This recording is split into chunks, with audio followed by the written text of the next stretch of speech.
എല്ലാവർക്കും ഈ ഫേസ്ബുക്ക് ലൈവിലേക്ക് സ്വാഗതം. നേരത്തെ പറഞ്ഞതുപോലെ മത്തായി എഴുതിയ സുവിശേഷം 24-ാം അധ്യായം അന്ത്യകാല ലക്ഷണങ്ങളെക്കുറിച്ച് യേശുവിൻ്റെ പ്രവചനങ്ങളാണ് രേഖപ്പെടുത്തിയിരിക്കുന്നത്. അന്ത്യകാലത്തിൻ്റെ ലക്ഷണങ്ങൾ കണ്ടു തുടങ്ങിയോ? ആ ചോദ്യത്തിന് വലിയ പ്രസക്തിയൊന്നുമില്ല. കാരണം കാലങ്ങളായി ലോകം മുഴുവനുമുള്ള അന്ത്യകാല ശാസ്ത്രജ്ഞന്മാർ അല്ലെങ്കിൽ അന്ത്യകാലം എസ്കറ്റോളജി കൈകാര്യം ചെയ്യുന്നവർ, പ്രസംഗകർ, സുവിശേഷകർ എല്ലാവരും ഈ വിഷയം സംബന്ധിച്ച് പ്രസംഗിക്കുകയും പുസ്തകങ്ങൾ ലോകം മുഴുവനും കോടിക്കണക്കിന് കോപ്പികളാണ് എസ്കറ്റോളജിയുമായി ബന്ധപ്പെട്ട്, യുഗാന്ത്യ വിജ്ഞാനീയവുമായി ബന്ധപ്പെട്ട് ഉള്ള പുസ്തകങ്ങൾ, റേഡിയോ പ്രക്ഷേപണങ്ങൾ, ടി വിയിലുള്ള പ്രസംഗങ്ങൾ, ഇന്ന് സോഷ്യൽ മീഡിയ മുഴുവനും ഫേസ്ബുക്കിലും യൂട്യൂബിലും എല്ലാം തന്നെ അന്ത്യകാലം സംബന്ധിച്ചുള്ള പ്രസംഗങ്ങളെ കൊണ്ട് നിറഞ്ഞിരിക്കുകയാണ്. അപ്പോൾ അതിന് വലിയ പ്രസക്തി ഉള്ളതുകൊണ്ടാണ് എൻ ടൈമിൻ്റെ സയൻസിനെ കുറിച്ച്, അല്ലെങ്കിൽ യേശുക്രിസ്തുവിൻ്റെ വരവിൻ്റെ മുന്നോടിയായി നടക്കേണ്ടതായ കാര്യങ്ങൾ, അതിൻ്റെ സയൻസ്, അടയാളങ്ങളൊക്കെ കാണിച്ചുകൊണ്ട് ലോക സംഭവങ്ങളുടെ വെളിച്ചത്തിൽ, രാഷ്ട്രീയ സംഭവങ്ങളുടെ വെളിച്ചത്തിൽ, ഇന്ന് ലോകത്ത് നടക്കുന്ന പരിസ്ഥിതി പ്രശ്നങ്ങളോടുള്ള ബന്ധത്തിൽ, മനുഷ്യരാശിയിൽ സംഭവിച്ചുകൊണ്ടിരിക്കുന്ന വലിയ മൂല്യച്യുതിയോടുള്ള ബന്ധത്തിൽ, യുദ്ധങ്ങളോടുള്ള ബന്ധത്തിൽ, ക്ഷാമങ്ങൾ, ഭൂകമ്പങ്ങൾ, മാറാവ്യാധികൾ, പകർച്ചവ്യാധികൾ, നമ്മളെ നടുക്കുന്ന ലോക സംഭവങ്ങൾ, നാച്ചുറൽ കലാമിറ്റീസ്, ഇവയോടൊക്കെയുള്ള ബന്ധത്തിൽ അന്ത്യകാലത്തെക്കുറിച്ചുള്ള പ്രസംഗങ്ങൾ ഇന്ന് മറ്റേത് കാലത്തെക്കാളിലും, പ്രത്യേകിച്ച് ഈ ഡിജിറ്റൽ വേൾഡിൽ ലോക സംഭവങ്ങൾ കൃത്യമായി വരച്ചു കാണിച്ചുകൊണ്ട്, സോഷ്യൽ മീഡിയ ഉപയോഗിച്ചുകൊണ്ട് വളരെ വിപുലമായ ഒരു പ്രചരണമാണ് നടത്തിക്കൊണ്ടിരിക്കുന്നത്. എല്ലായിടത്തും, റോഡുകളിലും അതുപോലെ മറ്റ് മാധ്യമങ്ങളിലൊക്കെ ഈ വിഷയം സംബന്ധിച്ച് വലിയ ചർച്ചകൾ നടക്കുന്നു. റോഡുകളിൽ നിന്ന്, അതിൻ്റെ തെരുവോരങ്ങളിൽ നിന്ന് എല്ലായിടത്തും ഈ ശബ്ദം മുഴങ്ങിക്കേൾക്കുന്നു. യേശുക്രിസ്തു മടങ്ങി വരുന്നു, ലോകത്തെ നടുക്കുന്ന ഒരു വലിയ സംഭവം നടക്കാൻ പോകുന്നു, അതിൻ്റെ അന്ത്യകാല ആയിക്കഴിഞ്ഞു. അന്ത്യകാലം എന്ന് പറയുന്നത് നമുക്കറിയാം, പെന്തക്കോസ്ത് നാൾ മുതൽ, അല്ലെങ്കിൽ സഭയുടെ ആരംഭം മുതൽ തന്നെ അന്ത്യകാലം ആരംഭിച്ചു കഴിഞ്ഞു. അങ്ങനെയാണെങ്കിൽ ഇവിടെ 2025 എത്തി നിൽക്കുമ്പോൾ വളരെ അടുത്ത് തന്നെ നമുക്കറിയാം വലിയ യുദ്ധങ്ങളുണ്ടായി. ഇസ്രായേലും പാലസ്തീനും, സിറിയയിലും ഇറാഖിലും ഒക്കെ വലിയ സംഭവങ്ങൾ ലോകമഹായുദ്ധത്തിലേക്കൊക്കെ നയിച്ചേക്കാവുന്നൊക്കെ ആളുകൾ പ്രവചിക്കുന്നു. ഒരു 3-ാം ലോക മഹായുദ്ധം ഉണ്ടാകും എന്നുള്ള വലിയ ഭീതി എല്ലാവരിലും ഉണ്ടായിരുന്നു. അങ്ങനെ വലിയ ഒരു ഭീതിയുടെ അന്തരീക്ഷത്തിലൂടെയൊക്കെ നാം കടന്നുപോയി. എന്നാൽ 3-ാം ലോക മഹായുദ്ധം ഉണ്ടായില്ല. ഒരു ഇൻട്രൊഡക്ഷൻ പോലെ ഞാൻ ഈ സംഭവത്തിൻ്റെ ആനുകാലിക പ്രസക്തി ഒന്ന് പറഞ്ഞതേ ഉള്ളൂ. ഇനിയും നമുക്ക് നമ്മുടെ പ്രധാനപ്പെട്ട ടാസ്ക് എന്ന് പറയുന്നത് ഈ പറയപ്പെടുന്ന അന്ത്യകാല ലക്ഷണങ്ങൾ പറയുന്ന വേദഭാഗങ്ങളിലൂടെ ഒന്ന് കടന്നു പോവുകയാണ്. ഇവിടെ നമ്മൾ ഇൻറ്റേർണൽ സോഴ്സ് മാത്രമേ എടുക്കുന്നുള്ളൂ. എക്സ്റ്റേണൽ സോഴ്സസ് ഒന്നും ഈ ഭാഗങ്ങൾ വ്യാഖ്യാനിക്കാനായിട്ട് തൽക്കാലം എടുക്കുന്നില്ല. ഏതെങ്കിലും ചരിത്രങ്ങളോ മറ്റ് ബൈബിളിൻ്റെ പുറത്തുള്ള ഡോക്യുമെൻറ്റ്സ് ഒന്നും എടുക്കാതെ ബൈബിൾ തന്നെയാണ് നമ്മൾ പറയാൻ ആഗ്രഹിക്കുന്നത്. നമുക്കറിയാം, ഒരു ക്ലാസ് ഞാൻ നേരത്തെ ഈ ലൈവ് ചെയ്തിരുന്നു, ഒരു ക്ലാസ് പോലെ. ബൈബിൾ ഹെർമനോട്ടിക്സ്, ബൈബിൾ വ്യാഖ്യാന ശാസ്ത്രം വളരെ ബേസിക്കായ നേഴ്സറി ലെവലിൽ അല്ലെങ്കിൽ തിയോളജിക്കൽ സെമിനാരിയിൽ ഔദ്യോഗികമായ ഒരു പഠനം നടത്താത്തവരെ പോലും പാലിച്ചിരിക്കേണ്ട ഏറ്റവും ബേസിക് ഇൻ്റർപ്രിട്ടേഷൻ പ്രിൻസിപ്പിൾ എന്ന് പറയുന്നത്, ഒന്നാമത് നമ്മൾ വായിക്കുന്ന വേദഭാഗം ആ ടെക്സ്റ്റിനെ വളരെ സൂക്ഷിച്ച് നോക്കുക.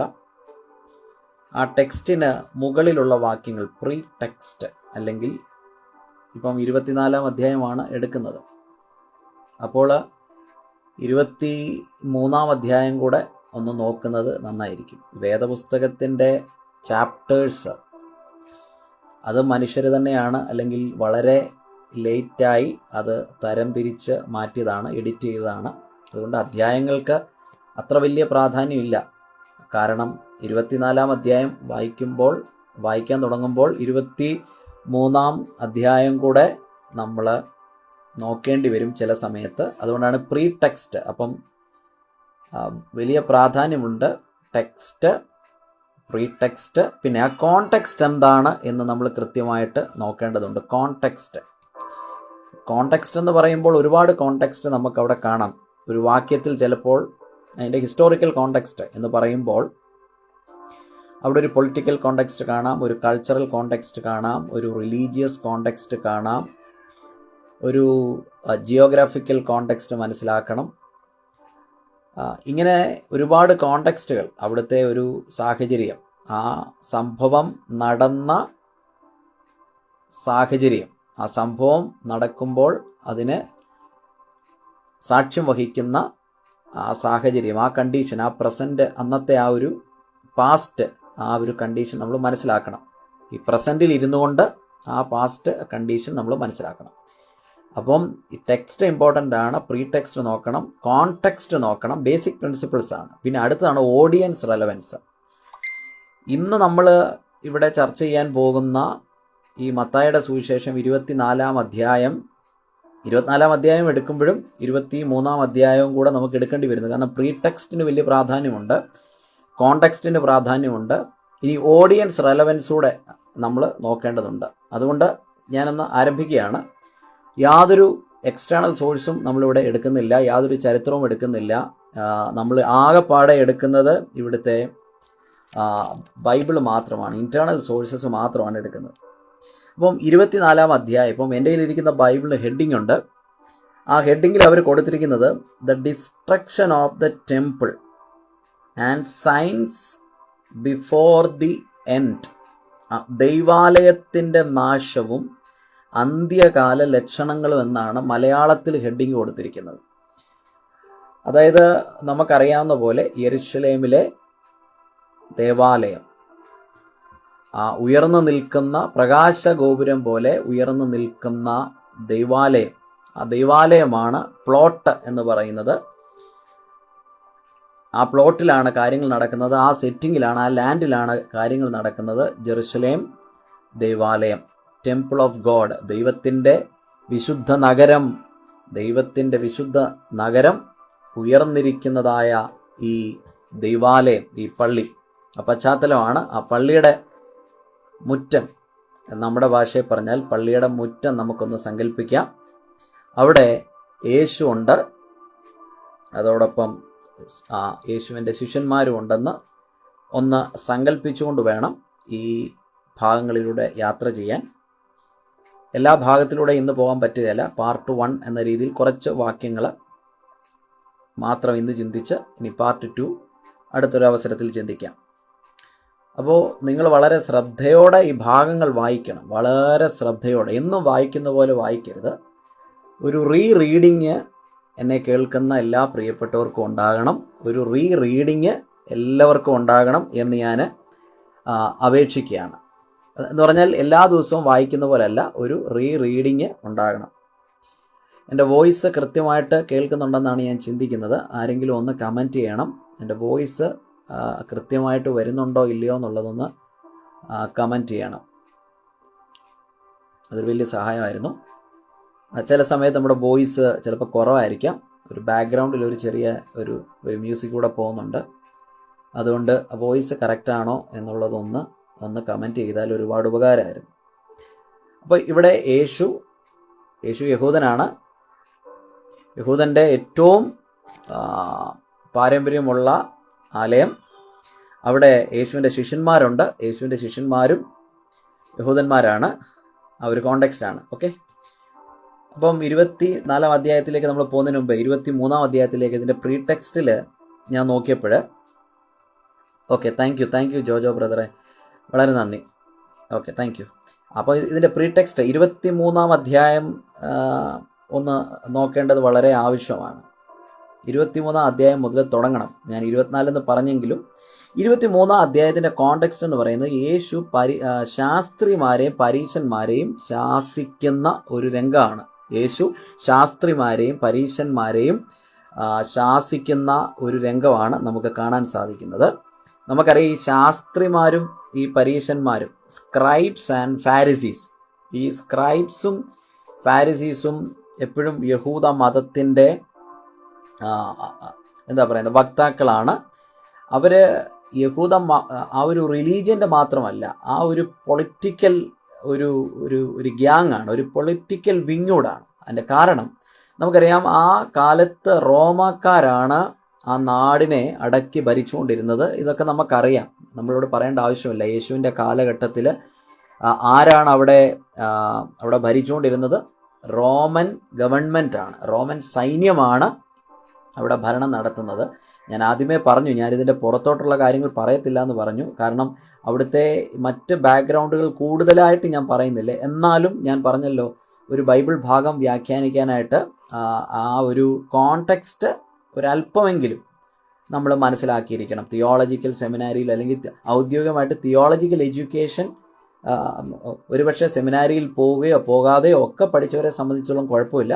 എന്നാൽ അതുമായിട്ട് വലിയ ബന്ധമില്ലാത്തൊരു സാധാരണ ബൈബിൾ റീഡറിനെ സംബന്ധിച്ചിടത്തോളം, ഒരു ലേറ്റി, ഒരു വിശ്വാസിയെ സംബന്ധിച്ചിടത്തോളം ബേസിക്കായിട്ട് ഈ കാര്യങ്ങൾ നോക്കണം. 23 അധ്യായം അതിൻ്റെ 35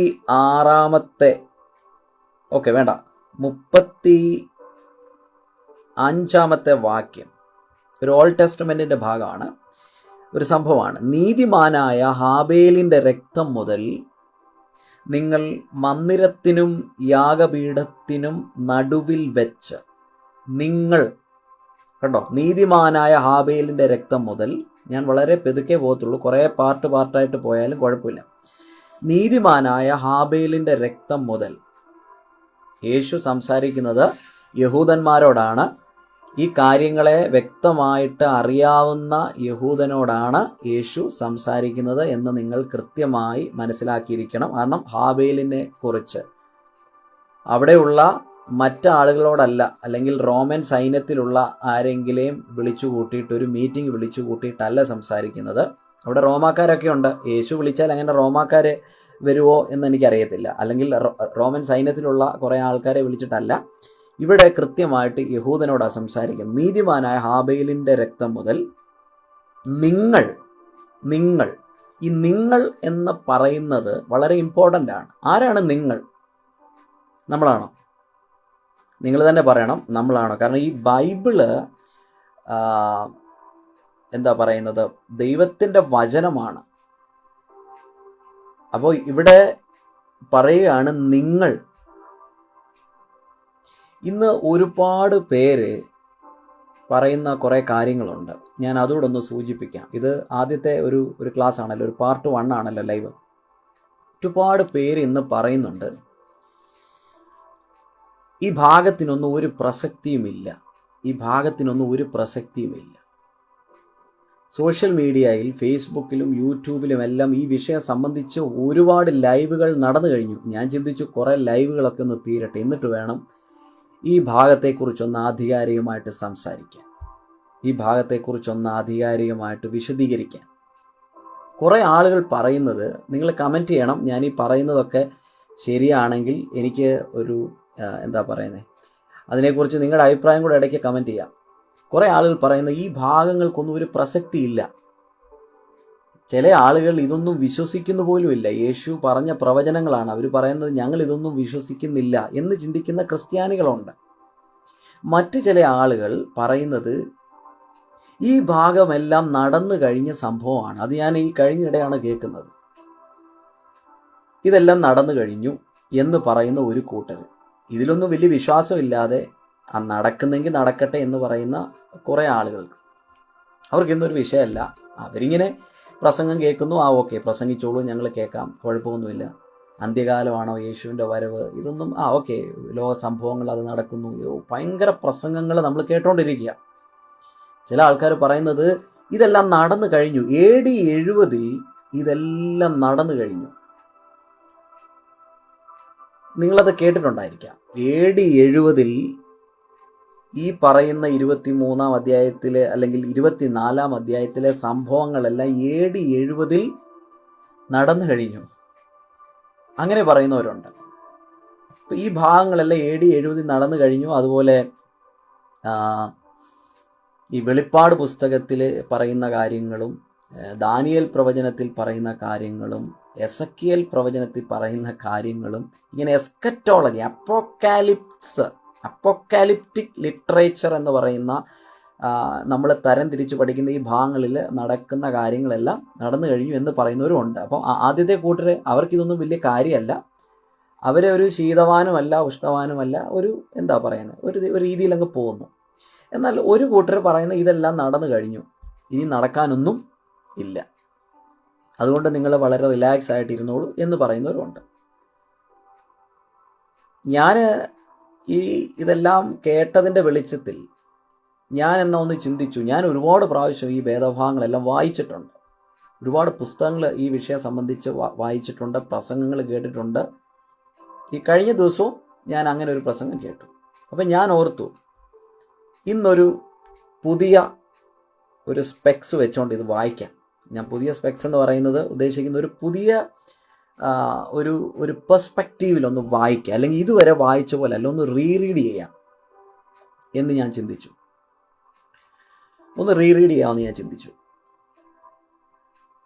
അപ്പോൾ ഞാൻ അത് റീറീഡ് ചെയ്യുന്നത് നിങ്ങളുടെ എല്ലാം മുന്നിൽ വെച്ചാണ്. ഈ പബ്ലിക് പ്ലാറ്റ്ഫോമിൽ ഫേസ്ബുക്കിലാണ് ഞാനത് റീറീഡ് ചെയ്യുന്നത്. ഇനി ഒന്ന് റീറീഡ് ചെയ്യാം. ഇത്രയും കാര്യങ്ങൾ ഞാൻ പറഞ്ഞു. പല വ്യൂസ് ഉണ്ട്. ഈ 2 വ്യൂസാണ് ഞാൻ മനസ്സിലാക്കിയത്. ആദ്യത്തെ കൂട്ടർക്ക് ഇതൊന്നും ഒരു വിഷയമല്ല, അന്ത്യകാലോ എന്ത് വേണേലും ആയിക്കോട്ടെ, സാരമില്ല എന്ന് പറയുന്നവർ. വേറൊരു കൂട്ടരെന്ന് പറയുന്നത് ഇതൊക്കെ നടന്നു കഴിഞ്ഞു, AD 70 ഇതെല്ലാം സംഭവിച്ചു കഴിഞ്ഞു എന്ന് പറയുന്നവർ. ഇനി ഒന്നും സംഭവിക്കാനൊന്നുമില്ല. അങ്ങനെയാണെങ്കിൽ നമുക്കൊന്ന് വായിക്കാം. നീതിമാനായ ഹാബേലിന്റെ രക്തം മുതൽ നിങ്ങൾ, നിങ്ങളെന്ന് പറയുന്നത് എന്തായാലും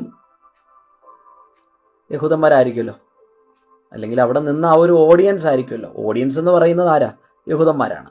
ഈ പരീശന്മാരും ശാസ്ത്രിമാരും ഒക്കെ അതിൻ്റെ ഇടയ്ക്കുണ്ട്. നമ്മൾ ഈ ജീസസ് ഫിലിം കാണുമ്പോൾ കണ്ടുണ്ടോ, പരീശന്മാരും ശാസ്ത്രിമാരും ഒക്കെ അതിൻ്റെ ഇടയ്ക്ക് ഇങ്ങനെ വന്ന് ഒളിഞ്ഞൊക്കെ നോക്കും, യേശു എന്താണ് പറയുന്നത്. യേശുവിൻ്റെ പുറകെ ഇങ്ങനെ നടക്കുക, ഒന്ന് ക്രിറ്റിസിസം ചെയ്യാൻ, അല്ലെങ്കിൽ യേശു പറയുന്ന ഓരോ വാക്കുകളെയും വാക്കിൽ കൊടുക്കാൻ വേണ്ടി ഇങ്ങനെ നടക്കുകയാണ്. അപ്പോൾ ഈ പരീശന്മാരും ശാസ്ത്രിമാരും സദൂക്യരും ഇവരെല്ലാം പല രീതിയിൽ യേശു നടക്കുന്നതിൻ്റെ കൂടെ യേശു നടക്കുമ്പോൾ സാധാരണഗതിയിൽ അവിടെ എപ്പോഴും ഒരു ജനക്കൂട്ടം യേശുവിനെ ഫോളോ ചെയ്യുന്നുണ്ട്.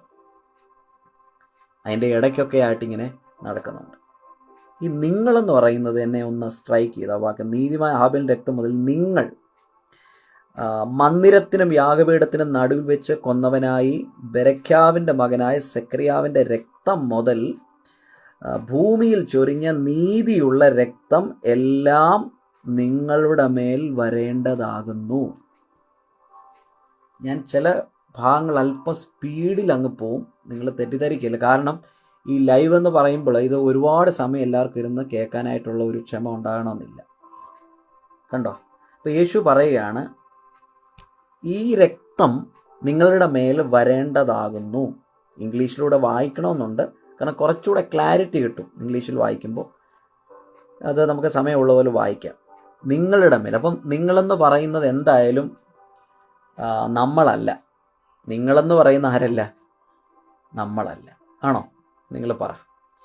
നിങ്ങളെന്ന് യേശു ഇത് പറഞ്ഞ സമയത്ത്, ഈ പറഞ്ഞ സമയം ഒന്നും ഒരിക്കലും നമുക്ക് ചിന്തിക്കാൻ പോലും പറ്റത്തില്ല. ഈ ബൈബിളിൻ്റെ ആദ്യമൊക്കെ പറയും ഇന്ന കാലത്ത് എഴുതിയാന്നൊക്കെ പറയുന്നാലും ന്യൂ ടെസ്റ്റ്മെൻറ്റ് കുഴപ്പമില്ല, പക്ഷേ ഓൾഡ് ടെസ്റ്റ്മെൻറ്റിലേക്കൊക്കെ വരുമ്പോൾ കാലങ്ങളൊക്കെ കണ്ടുപിടിക്കാൻ വലിയ പാടാണ്.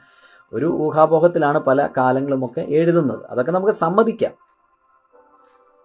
ഈ നമ്മളെ ഈ വിഷയത്തിൽ ഈ ഈ പറഞ്ഞ ഈ ഇടതുപക്ഷവും വലതുപക്ഷവും എന്ന് പറയുന്ന പോലെ നമുക്ക് പലതും അങ്ങ് സമ്മതിച്ചു കൊടുക്കാം. പക്ഷെ അങ്ങനെ എല്ലാം സമ്മതിച്ചു കൊടുക്കാൻ നമുക്ക് പറ്റില്ല.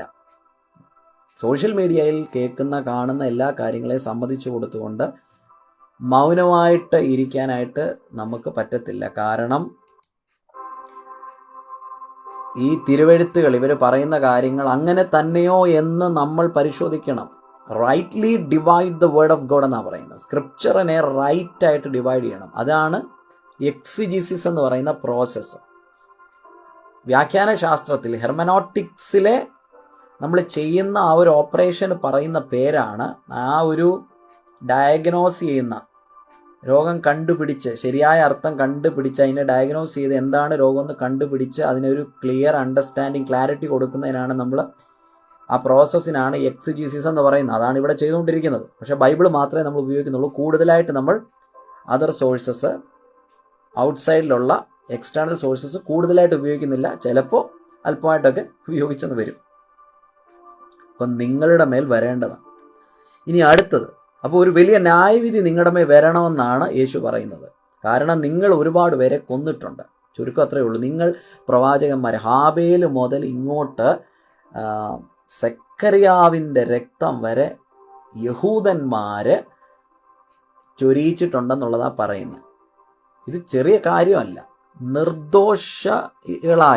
നിർദോഷികളായ നിഷ്കളങ്കരായ പാവപ്പെട്ട ദൈവത്തിൻ്റെ പ്രവാചകന്മാരുടെ രക്തം, പുരോഹിതന്മാരുടെ രക്തം. അപ്പം നിങ്ങളുടെ മേൽ ആ രക്തം വരുമെന്ന് പറഞ്ഞാൽ എന്തോ അതിൻ്റെ അർത്ഥം? ഈ ബൈബിളിൽ റീറ്റോറിക്കൽ ഡിവൈസസ് യൂസ് ചെയ്യുന്നുണ്ട്. റീറ്റോറിക്കൽ ഡിവൈസസ് എന്ന് പറയുമ്പോൾ നമുക്കറിയാം അലിഗറി, സിനണിം, മെറ്റഫർ. നമ്മൾ സാധാരണ ഇംഗ്ലീഷ് ലിറ്ററേച്ചർ പഠിക്കുമ്പം ഇതൊക്കെ പഠിക്കും. സാഹിത്യം പഠിക്കുമ്പോൾ ആധികാരികമായിട്ട് പഠിക്കും റീറ്റോറിക്കൽ ഡിവൈസസ്. അപ്പോൾ ബൈബിളിൽ എന്തോ ഉണ്ട്, റീറ്റോറിക്കൽ ഡിവൈസസ് യൂസ് ചെയ്തിട്ടുണ്ട്. അപ്പോൾ ബൈബിൾ വായിക്കുമ്പോൾ ഈ റീറ്റോറിക്കൽ ഡിവൈസസ് അറിയാതെ ബൈബിൾ വായിച്ചാലും പ്രശ്നമാണ്. ലിറ്ററേച്ചറിൽ പഠിക്കുന്ന, ഇംഗ്ലീഷ് ലിറ്ററേച്ചറിൽ പഠിക്കുന്ന ലിറ്റററി ഡിവൈസസ് അല്ലെങ്കിൽ റീറ്റോറിക്കൽ ഡിവൈസസ് അല്ലെങ്കിൽ ലിറ്റററി ഡിവൈസസ് യൂസ് ചെയ്യുന്നുണ്ട്. മെറ്റഫർ യൂസ് ചെയ്യുന്നുണ്ട്, സിനണിം യൂസ് ചെയ്യുന്നുണ്ട്, ഹൈപ്പർബോളെ യൂസ് ചെയ്യുന്നുണ്ട് എന്ന് തുടങ്ങി ഒരുപാട് കാര്യങ്ങൾ ഇതിൻ്റെ അകത്ത് യൂസ് ചെയ്യുന്നുണ്ട്. ഇപ്പോൾ രക്തം വരിക എന്ന് പറഞ്ഞാൽ അതിൻ്റെ അർത്ഥം എന്തോ? അതിൻ്റെ അർത്ഥം എന്തോ? നിങ്ങളുടെ മേലൊരു ജഡ്ജ്മെൻറ്റ് വരാൻ പോകുന്നു, ഒരു വലിയ ന്യായവിധി വരാൻ പോകുന്നു എന്ന് തന്നെ. അതിനാർക്ക് സംശയമില്ല എന്നാണ് എനിക്ക് തോന്നുന്നത്. 36-ാമത്തെ വാക്യം, 23-36 മത്തായി. ഇതൊക്കെയും എന്ന് വെച്ചാൽ ഈ രക്തം വരുന്നു എന്ന് പറഞ്ഞ ഈ ന്യായവിധി, ഇതൊക്കെയും ഈ തലമുറയിൽ വരും എന്ന് ഞാൻ സത്യമായിട്ട് നിങ്ങളോട് പറയുന്നു. Truly I say to you, all these things എന്ന് പറയുന്നത് എന്തൊക്കെയാണെന്ന് നമുക്കറിയത്തില്ല. ന്യായവിധിയുടെ അകത്ത് എന്തും സംഭവിക്കാം. എന്തായാലും അനർത്ഥങ്ങളാണ്, നെഗറ്റീവായ കാര്യങ്ങളാണ്, വലിയ അപകടമാണ്. ന്യായവിധി എന്നൊക്കെ പറഞ്ഞാൽ ദൈവത്തിൻ്റെ ന്യായവിധിയാണ്. ജഡ്ജ്മെൻറ്റ് ഡേ അല്ലേ, ന്യായവിധിയുടെ ദിവസം. ഓൾഡ് ടെസ്റ്റ്മെൻറ്റിൻ്റെ ഒരു തീമാണ് ജഡ്ജ്മെൻറ്റ് ഡേ, ന്യായവിധി. The day of the lord എന്ന് പറയുന്നുണ്ട്. ന്യായവിധിക്ക് പറയുന്ന day of the lord, the day of judgement, the day of destruction. സമ്പൂർണമായൊരു നാശമാണ് വരുന്നത്. These things will come upon this generation. നിങ്ങൾക്ക് കമൻറ്റ് ചെയ്യാൻ പറ്റുമെങ്കിൽ കമൻറ്റ് ചെയ്യാം. കാരണം എനിക്കൂടെ അതൊരു പ്രോത്സാഹനമായിരിക്കും. അതിൻ്റെ കാരണം നിങ്ങളും അത് മനസ്സിലാക്കുന്നുണ്ട്, എങ്ങനെയാണത് റെസ്പോണ്ട് ചെയ്യുന്നതെന്നൊന്ന് മനസ്സിലാക്കാൻ പറ്റും. ദിസ് ജനറേഷൻ എന്ന് പറയുന്നത് എനിക്കൊരു സംശയം, ഇതൊക്കെ ഇത് ദിസ് ജനറേഷൻ എന്ന് പറയുന്നത് എന്തായാലും ഏതായിരിക്കും ദിസ് ജനറേഷൻ? എന്തായാലും നമ്മളോടുള്ള കാര്യമല്ലല്ലോ പറയുന്നത്, അല്ലേ? നമ്മളോടുള്ള കാര്യമല്ല, എന്തായാലും നമ്മളോടുള്ള കാര്യമല്ല. കാരണം ഈ നീതിമാനായ ഹാബേലിൻ്റെ രക്തം നമ്മൾ എന്നാ ചെയ്തിട്ടാണ്? നമ്മൾ ഹാബേലിൻ്റെ രക്തത്തിനകത്ത് നമുക്കൊരു പങ്കുമില്ല. ഹാബേലിൻ്റെ രക്തം ത്തിൻ്റെ അകത്ത് നമുക്കൊരു പങ്കുമില്ല. ഉൽപ്പത്തി പുസ്തകത്തിൽ നടന്നൊരു സംഭവമാണ്, നമുക്ക് യാതൊരു പങ്കുമില്ല പ്രിയപ്പെട്ടവർ. സെക്കരിയാവ് മരിച്ചു, സെക്കരിയാവിനെയും കൊന്നു എന്ന രീതിയിലാണ് അതെ യാഗപീഠത്തിൻ്റെ നടുവിൽ വെച്ചാണ് കൊന്നത്. ഇനി പള്ളിക്കകത്തൊക്കെ കയറി വിശുദ്ധ സ്ഥലത്തുമൊക്കെ കയറി അടിയുണ്ടാക്കുന്നത് പോലെയാണ്. വൈദികരെയൊക്കെ അടിക്കുന്നു, വൈദികരെയൊക്കെ പിടിച്ച് തെള്ളുന്നു. എവിടെ നടക്കുന്നത്? ഈ വിശുദ്ധ സ്ഥലത്ത്, ഈ മദ്ബഹയ്ക്കകത്തൊക്കെയാണ് അത് നടക്കുന്നത്. എന്നതുപോലെയാണ് ഇവിടെ യാഗപീഠത്തിൽ വെച്ചിട്ട് നമ്മളാരും സെക്കരിയാവിനെ ഒന്നും ചെയ്തിട്ടില്ല, ഹാബേലിനെ ഒന്നും ചെയ്തിട്ടില്ല. അപ്പോൾ ഈ തലമുറയുടെ മേൽ ഒരു വലിയ ന്യായവിധി വരും. ഏത് തലമുറയുടെ മേലാണ് വരുന്നത്? ദിസ് ജനറേഷൻ എന്നാണ് പറഞ്ഞിരിക്കുന്നത്. അപ്പോൾ എന്താ ചെയ്യുക? ദിസ് ജനറേഷൻ, ഈ ജനറേഷൻ്റെ മേൽ വരുമെന്ന് പറഞ്ഞാൽ എന്തായാലും ഞാൻ ഈ ആവശ്യമില്ലാത്ത ന്യായവിധിയൊന്നും തൽക്കാലം സ്വീകരിക്കുന്നില്ല. കാരണം ഇത് നമുക്കുള്ളതല്ല. ഈ ദിസ് ജനറേഷൻ എന്ന് പറയുന്നത് നമുക്കുള്ളതല്ല, അന്നത്തെ കാര്യമല്ലേ. ഞാനിതങ്ങ് വിശദീകരിക്കുന്നില്ല, ഇങ്ങനെ വലിച്ചു നീട്ടിക്കൊണ്ട് പോകുന്നില്ല അല്ലേ? അങ്ങനല്ലേ? നിങ്ങളൊന്ന് പറയണം. ഈ നിങ്ങളുടെ മേലെന്നൊക്കെ പറയുമ്പോൾ ഇനി എൻ്റെ മേല് വരട്ടെ എന്ന് ആരെങ്കിലും പറയും. യഹൂദന്മാർ പറഞ്ഞൊരു കാര്യമുണ്ട് യേശുവിൻ്റെ ക്രൂശീകരണമായിട്ടുള്ള ബന്ധത്തിൽ. എന്താ? ഈ രക്തം ഒരു മനുഷ്യൻ വളരെ ആത്മാർത്ഥമായിട്ട് പറഞ്ഞു, ഈ രക്തത്തിൽ എനിക്ക് ഒരു പങ്കില്ല എന്ന് പറഞ്ഞ് പുള്ളി കൈ കഴുകി. ഈ രക്തത്തിൽ എനിക്ക് ഒരു പങ്കും ഇല്ല. പക്ഷേ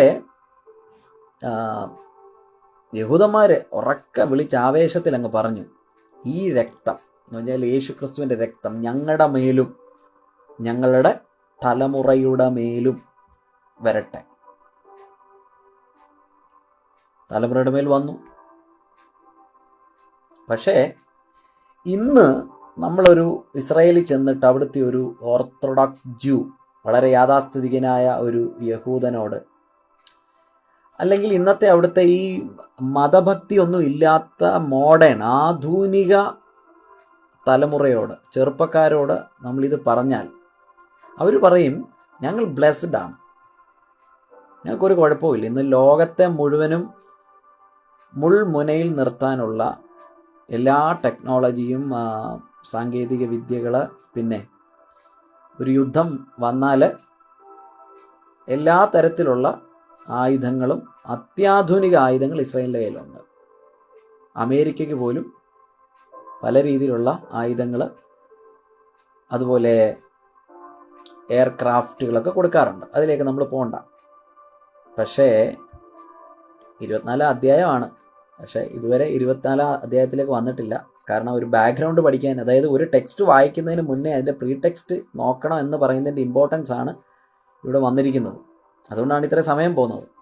ചില ഓപ്പറേഷനൊക്കെ ഒരുപാട് സമയം എടുക്കുമല്ലോ എന്ന് പറഞ്ഞില്ല, നമ്മൾ കാര്യം പറഞ്ഞു വരുമ്പോൾ കുറേ സമയം എടുക്കും. പാർട്ട് 1, പാർട്ട് 2 ഇതിങ്ങനെ വന്നുകൊണ്ടിരിക്കും.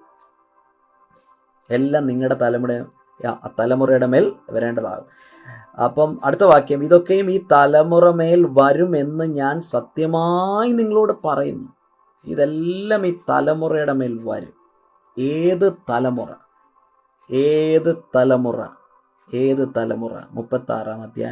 36 വാക്യം, truly I say to you all these things will come upon this generation. Which generation? ഏത് ജനറേഷൻ്റെ മേലാണ് ഈ പറയപ്പെടുന്ന രക്തം വരുന്നത്? ഹാബേലിനെ കൊന്നതിൻ്റെ ന്യായവിധി, സെക്കരിയാവിനെ കൊന്നതിൻ്റെ ന്യായവിധി യേശു പറയുകയാണ് ഈ തലമുറയുടെ മേൽ വരും. എന്നെ കേൾക്കുന്ന പ്രിയപ്പെട്ടവരെ, നമ്മളിന്ന് ബൈബിൾ ഒന്നുകൂടെ റീഡ് ചെയ്യുകയാണ്. ഇതിൻ്റെ പാർട്ട് 1 ആയിട്ടുള്ളൂ.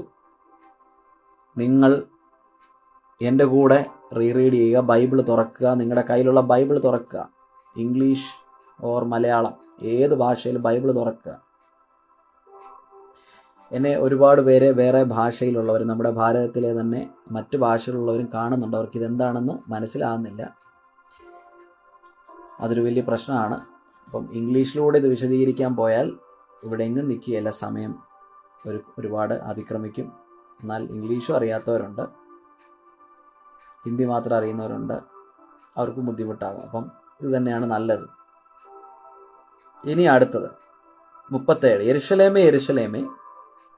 യെരുശലേമിനോടാണ് പറയുന്നത് കേട്ടോ, യേശുവാ പറയുന്നത്. യെരുശലേമേ യെരുശലേമേ, പ്രവാചകന്മാരെ കൊല്ലുകയും നിന്റെ അടുക്കൽ അയച്ചിരിക്കുന്നവരെ കല്ലെറിയുകയും. നിന്റെ അടുക്കൽ അയച്ചിരിക്കുന്നവരെന്ന് പറഞ്ഞാൽ ദൈവം അയച്ചിരിക്കുന്ന പ്രവാചകന്മാരെ കല്ലെറിയുകയും ചെയ്യുന്നവളെ.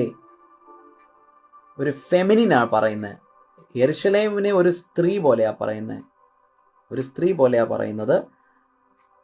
അത് കൃത്യമായിട്ട് അങ്ങനെ തന്നെയാണ് പറയുന്നത്. Jerusalem Jerusalem who kills the prophets and stones those who are sent to her. HER, her. How often I wanted to gather your children together the way a hen gathers her chicks under her wings and you were unwilling. കോഴി തൻ്റെ കുഞ്ഞുങ്ങളെ ചിറകിൻ കീഴിൽ ചേർക്കും പോലെ നിന്റെ മക്കളെ ചേർത്ത് കൊള്ളേണ്ടതാകുന്നു. ബ്രദറെ, എനിക്ക് എല്ലാം കൂടെ വായിക്കാൻ പറ്റുമെന്ന് അറിയത്തില്ല. റെവലേഷൻ 18:24. ഓക്കെ, ഇതിൻ്റെ അകത്ത് പാർട്ടിസിപ്പേഷൻ ചെയ്യുന്ന എല്ലാ പ്രിയപ്പെട്ടവരും ഒരുപാട് ഹെൽപ്പ് ചെയ്യുന്നുണ്ട്. 18:24 വാക്യം, വെളിപ്പാട് പുസ്തകം. Okay, yes. പ്രവാചകന്മാരുടെയും വിശുദ്ധന്മാരുടെയും ഭൂമിയിൽ വെച്ച് കൊന്നുകളഞ്ഞ എല്ലാവരുടെയും രക്തം അവളിലല്ലോ കണ്ടത്. താങ്ക് യു ജോജോ ബ്രദറെ, താങ്ക് യു സോ മച്ച്. അവളിലല്ലോ കണ്ടത്. ആരിലാണ് കണ്ടത്? യെരുശലേം. യെരുശലേം എന്ന് പറയുന്നത് കണ്ടോ, ഭയങ്കര ഒരു ഈ യെരുശലേമിനെ നമ്മൾ കാണുന്നത് പോലെ അല്ല പലപ്പോഴും ബൈബിളിൽ കാണുന്നത്. നമ്മളിങ്ങനെ യെരുശലേമിന് വേണ്ടി പ്രാർത്ഥിക്കാം, ഇസ്രായേലിന് വേണ്ടി പ്രാർത്ഥിക്കാം എന്നൊക്കെ പറയുമ്പോഴും അതിൻ്റെ ഒരു മറു സൈഡ് എന്ന് പറയുന്നത് ജെറുസലേമിനെ കുറിച്ച് വെളിപ്പാട് പുസ്തകം മൊത്തം ഉണ്ട്. ഞാനത് എല്ലാം ഒന്നും പോകുന്നില്ല. ജെറുസലേമിനെ ഒരു ഒരു വേശ്യ സ്ത്രീയോട് അല്ലെങ്കിൽ ദൈവത്തോടുള്ള ഉടമ്പടി ലംഘിച്ചുകൊണ്ട് വഷളായിത്തീർന്ന മ്ലേച്ഛത പ്രവർത്തിച്ച ഒരു സ്ത്രീയോടാണ് ഉപമിക്കുന്നത്. അത് കൃത്യമാണ്. അതുകൊണ്ട് ഈ ജെറുസലേം ഭക്തി കൂടുതൽ, ഞാനിതെല്ലാം പറയുന്നില്ല, പറഞ്ഞാൽ ചിലപ്പോൾ നിങ്ങൾക്ക് എന്നോടൊരു വിരോധം തോന്നും. പ്രവാചകന്മാരുടെയും വിശുദ്ധന്മാരുടെയും ഭൂമിയിൽ വെച്ച് കൊന്നുകളഞ്ഞ എല്ലാവരുടെയും രക്തം അവളിലല്ലോ കണ്ടത്. ആരിലാ കണ്ടേ? ആരിലാ കണ്ടത്? അപ്പോൾ ജെറുസലേമിനെ കുറിച്ച് പറയുകയാണ് വെളിപ്പാട് പുസ്തകം 18:24. പ്രവാചകന്മാരെയും വിശുദ്ധന്മാരെയും എല്ലാം കൊന്നുകളഞ്ഞത് ആരാണ്? യെരുശലേമാണ്. എന്നെ കേൾക്കുന്ന പ്രിയപ്പെട്ടവരെ, ചില ആളുകൾ പറയുന്നത്, എനിക്ക് അതിനോട് യാതൊരു യോജിപ്പുമില്ല, കത്തോലിക്ക സഭയാണ് ഇതൊക്കെ ചെയ്തത്. അത് ഈ റോമിലുള്ള കത്തോലിക്ക സഭ ഒരുപാട് പേരെ കൊന്നുകളഞ്ഞു എന്നൊക്കെയാണ് പറയുന്നത്. ഈ ചിലർ പ്രസംഗിക്കുമ്പോൾ പറയുന്ന കാര്യങ്ങളാണ് ഇതൊക്കെ. ചില ആളുകൾ പ്രസംഗിക്കുമ്പോൾ പറയുന്ന കാര്യങ്ങളാണ്. റോം കാത്തലിക് ചർച്ചിനെ കുറിച്ചുള്ള ചരിത്രമൊക്കെ പഠിച്ചിട്ട് അങ്ങനെ ആരോപണങ്ങൾ ഉന്നയിക്കുന്നവരുണ്ട്. ഇതുമായിട്ടൊന്നും ഒരു ബന്ധവുമില്ല. ഇത് യെരുശലേമിനെ കുറിച്ചാണ് പറയുന്നത്. സഭ ഏതെങ്കിലും ഭൂമിയിലുള്ള ചർച്ചിനെ കുറിച്ചൊന്നും പറയുന്നില്ല. ബൈബിളിൽ ഒരു ചർച്ചിനെ കുറിച്ചും പറയുന്നില്ല. ചില ആളുകൾ ഇത് ഇങ്ങനെയുള്ള കാര്യങ്ങളെ നമ്മൾ ചൂണ്ടിക്കാണിക്കണം. നമ്മൾ ഒരിക്കലും സപ്പോർട്ട് ചെയ്യില്ല. വെളിപ്പാട് പുസ്തകത്തിൽ കാത്തലിക് ചർച്ച് ഉണ്ടെന്നൊക്കെ പറയുന്നവരുണ്ട്. കത്തോലിക്ക സഭ വെളിപ്പാട് പുസ്തകത്തിൽ ഉണ്ടെന്ന് പറയുന്ന, ഞാൻ ചിലപ്പോൾ പറഞ്ഞാൽ ചിലപ്പോൾ ഇച്ചിരി ഭാഷ ഇതായിപ്പോവും, അല്പം കഠിനമായി പോകും എന്നൊരു ഭയം കൊണ്ട് ഞാൻ പറയുന്നില്ല. വളരെ മോശമായി പല സഭകളെയും ചിത്രീകരിക്കുന്ന ആൾക്കാരുണ്ട്. നമുക്കൊരു സഭയെക്കുറിച്ചും ഇന്നുള്ള ഒരു ചർച്ചിനെക്കുറിച്ചും വെളിപ്പാട് പുസ്തകത്തിൽ പറയുന്നില്ല. അതെല്ലാം വെറും മണ്ടത്തരങ്ങളാണ്, ഫൂളിഷ്നെസ്സാണ് എന്നുകൂടെ ഞാനിവിടെ ഒന്ന് കൂട്ടിച്ചേർക്കുക. ലോകം മുഴുവനും പ്രസൻസ് ഉള്ള സഭകളാണിതൊക്കെ. യേശുക്രിസ്തുവിൻ്റെ സത്യവെളിച്ചം അല്ലെങ്കിൽ ആ ഒരു ലൈറ്റ് ലോകത്തിന് മൊത്തം കൊടുക്കുന്ന സഭകളാണ്. അല്ലാതെ ആ സഭയെക്കുറിച്ചൊന്നും വെളിപ്പാട് പുസ്തകത്തിലെങ്ങൊന്നും പറയുന്നില്ല. ആവശ്യമില്ലാത്ത തെറ്റായ വ്യാഖ്യാനങ്ങൾ ചുമ്മാ നടത്തി ഈ ആളുകളെ തമ്മിലടിപ്പിക്കാൻ നടക്കുന്ന കുറേ ആൾക്കാരുണ്ട്. ഉണ്ടോ? കോഴി തൻ്റെ കുഞ്ഞുങ്ങളെ ചെറുകിൽ കീഴിൽ ചേർക്കും പോലെ നിന്റെ മക്കളെ ചേർത്തുകൊള്ളുവാൻ എനിക്ക് എത്ര വട്ടം മനസ്സായിരുന്നു. നിന്റെ മക്കളെ, യെരുശലേമിനോട് പറയുകയാണ്, നിന്റെ മക്കളെ കോഴി തൻ്റെ കുഞ്ഞിനെ ചിറകിൻ കീഴിൽ ചേർക്കുന്ന പോലെ സംരക്ഷിച്ചുകൊണ്ട് പോകാൻ യെരുശലേമിനോട് പറയുവാണ്. യെരുശലേം ഒരു സ്ത്രീയായിട്ട്, അവൾ എന്നാണ് പറയുന്നത്. പക്ഷേ യെരുശലേമേ, നീ ചെയ്ത എന്നാന്നറിയാം? നീ പ്രവാചകന്മാരെ മുഴുവൻ കൊന്നു. വെളിപ്പാട് 18:24 എല്ലാവരെയും കൊന്നു, വിശുദ്ധന്മാരെ കൊന്നു. യാഗപീഠത്തിൻ്റെ മുന്നിൽ വെച്ച് വൈദികരെ, പുരോഹിതന്മാരെയൊക്കെ, സക്കരിയാവിനെയൊക്കെ കൊന്നു. ഹാബേലിനെ കൊന്നു. ആ രക്തം നിലവിളിക്കുക. യെരുശലേമേ, നിന്റെ മേലാണ് ന്യായവിധി വരാൻ പോകുന്നത്. നിന്റെ മേലാണ് ന്യായവിധി വരാൻ പോകുന്നത്. ഇസ്രായേലിന് വേണ്ടി പ്രാർത്ഥിക്കുന്നവരൊക്കെ ഒന്ന് ശ്രദ്ധിച്ചോണേ. ഇസ്രായേലുമായിട്ട് നമുക്ക് എന്തെങ്കിലും ബന്ധമുണ്ടോ? ഇതെല്ലാം ചിന്തിക്കണം. ഇതെല്ലാം ഞാൻ ചോദ്യങ്ങൾ മാത്രം ഇടുക. നമ്മൾ ഈ ഇസ്രായേലിനെ ഇങ്ങനെ അങ്ങ് ഭയങ്കരമായിട്ട് ചേർത്ത് പിടിക്കുമ്പോൾ മറ്റ് രാജ്യങ്ങളെ പോലെ തന്നെ ഉള്ളൂ ഇസ്രായേൽ.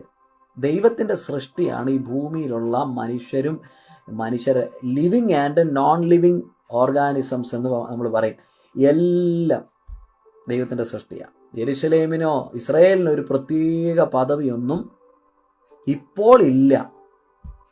കാരണം ഈ പഴയ നിയമത്തിൻ്റെ പേഴ്സ്പെക്റ്റീവിൽ നിന്നുകൊണ്ട് പുതിയ ഉടമ്പടിയുടെ കീഴിലുള്ള നമ്മൾ ബൈബിളിനെ വ്യാഖ്യാനിക്കുമ്പോൾ നമ്മൾക്ക് പലപ്പോഴും ഞാൻ ഈ പറഞ്ഞ പോലെ ശരിയായ ഹെർമനോട്ടിക്സ് അറിയാൻ വയ്യ.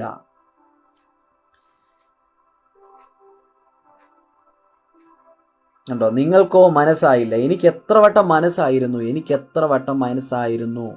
കോഴി തൻ്റെ കുഞ്ഞുങ്ങളെ ചിറകിൻ കീഴിൽ ചേർക്കുന്ന പോലെ യെരുശലേമേ, നിന്നെ ചേർക്കാൻ മനസ്സായിരുന്നു. പക്ഷേ നീ ഒരു തരത്തിലും അടുക്കുന്നില്ല. അതുകൊണ്ട് യെരുശലേമേ, നിന്റെ മേൽ ന്യായവിധി വരാൻ പോകുന്നു എന്ന് തന്നെയല്ലേ ഈ ഭാഗത്തിൻ്റെ അർത്ഥം?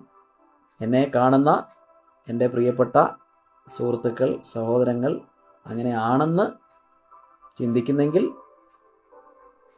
തീർച്ചയായിട്ടും നിങ്ങൾക്ക് റിപ്ലൈ ഒന്ന് ചെയ്താൽ അങ്ങനെയാണെന്ന് എനിക്കറിയാൻ പറ്റും. ഇതെല്ലാം ഈ ലൈവിന് ശേഷം ഒരുപക്ഷെ നിങ്ങൾ റിപ്ലൈ ചെയ്യുമായിരിക്കാം.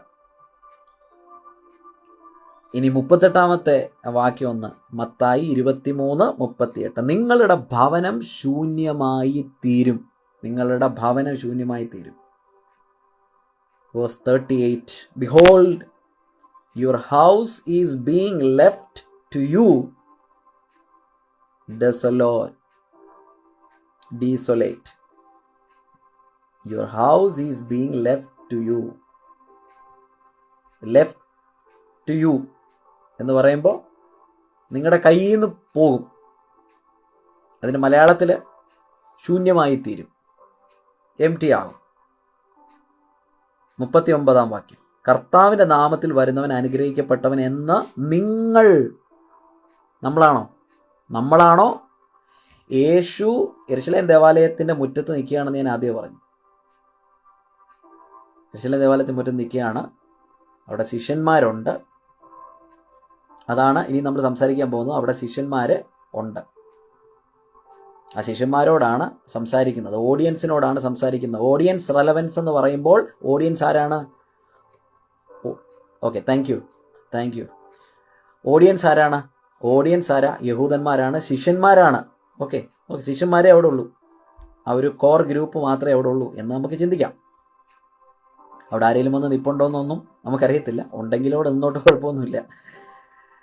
അപ്പോൾ ഇവിടെ പറയാണ്, കർത്താവിൻ്റെ നാമത്തിൽ വരുന്നവൻ അനുഗ്രഹിക്കപ്പെട്ടവൻ എന്ന് നിങ്ങൾ പറയുവോളം, നിങ്ങളുടെ നാവ് കൊണ്ട് പറയുവോളം. For I say to you, from now on you will not see me until you say, blessed is he who comes in the name of the Lord. നിങ്ങൾ ഇങ്ങനെ പറയുപോലെ, നിങ്ങൾ I say to you. അപ്പോൾ ഈ U എന്ന് പറയുന്നത് നിങ്ങൾ എന്ന് പറയുന്ന മലയാളത്തിൻ്റെ ഇംഗ്ലീഷാണ് യു. ഗ്രാമർ വേണം. ബൈബിൾ പഠിക്കാൻ ഗ്രാമർ ആവശ്യമാണ്. റീറ്റോറിക്കൽ ഡിവൈസസ് അല്ലെങ്കിൽ ലിറ്റററി ഡിവൈസസ്, അലിഗറി, നമുക്ക് പരിചയമുള്ളൊരു സംഭവമാണ് അലിഗറി, അലിറ്ററേഷൻ, ഒരുപാടുണ്ട്. മെറ്റഫർ, ഐറണി എല്ലാം കൂടെ ഓർമ്മയിൽ വരുന്നില്ല, പഠിച്ചതാണ്, ഓർമ്മയിൽ വരുന്നില്ല. അപ്പോൾ നിങ്ങൾ ഇനി കാണത്തില്ല എന്ന് ഞാൻ നിങ്ങളോട് പറയുന്നു. 23-ാം അധ്യായം, മത്തായി 23-ാം അധ്യായം. അന്ത്യകാലമാണല്ലോ നമ്മൾ പറയുന്നത്. അപ്പോൾ ഈ നിങ്ങൾ എന്ന് പറയുന്ന ആരാണ്? 2025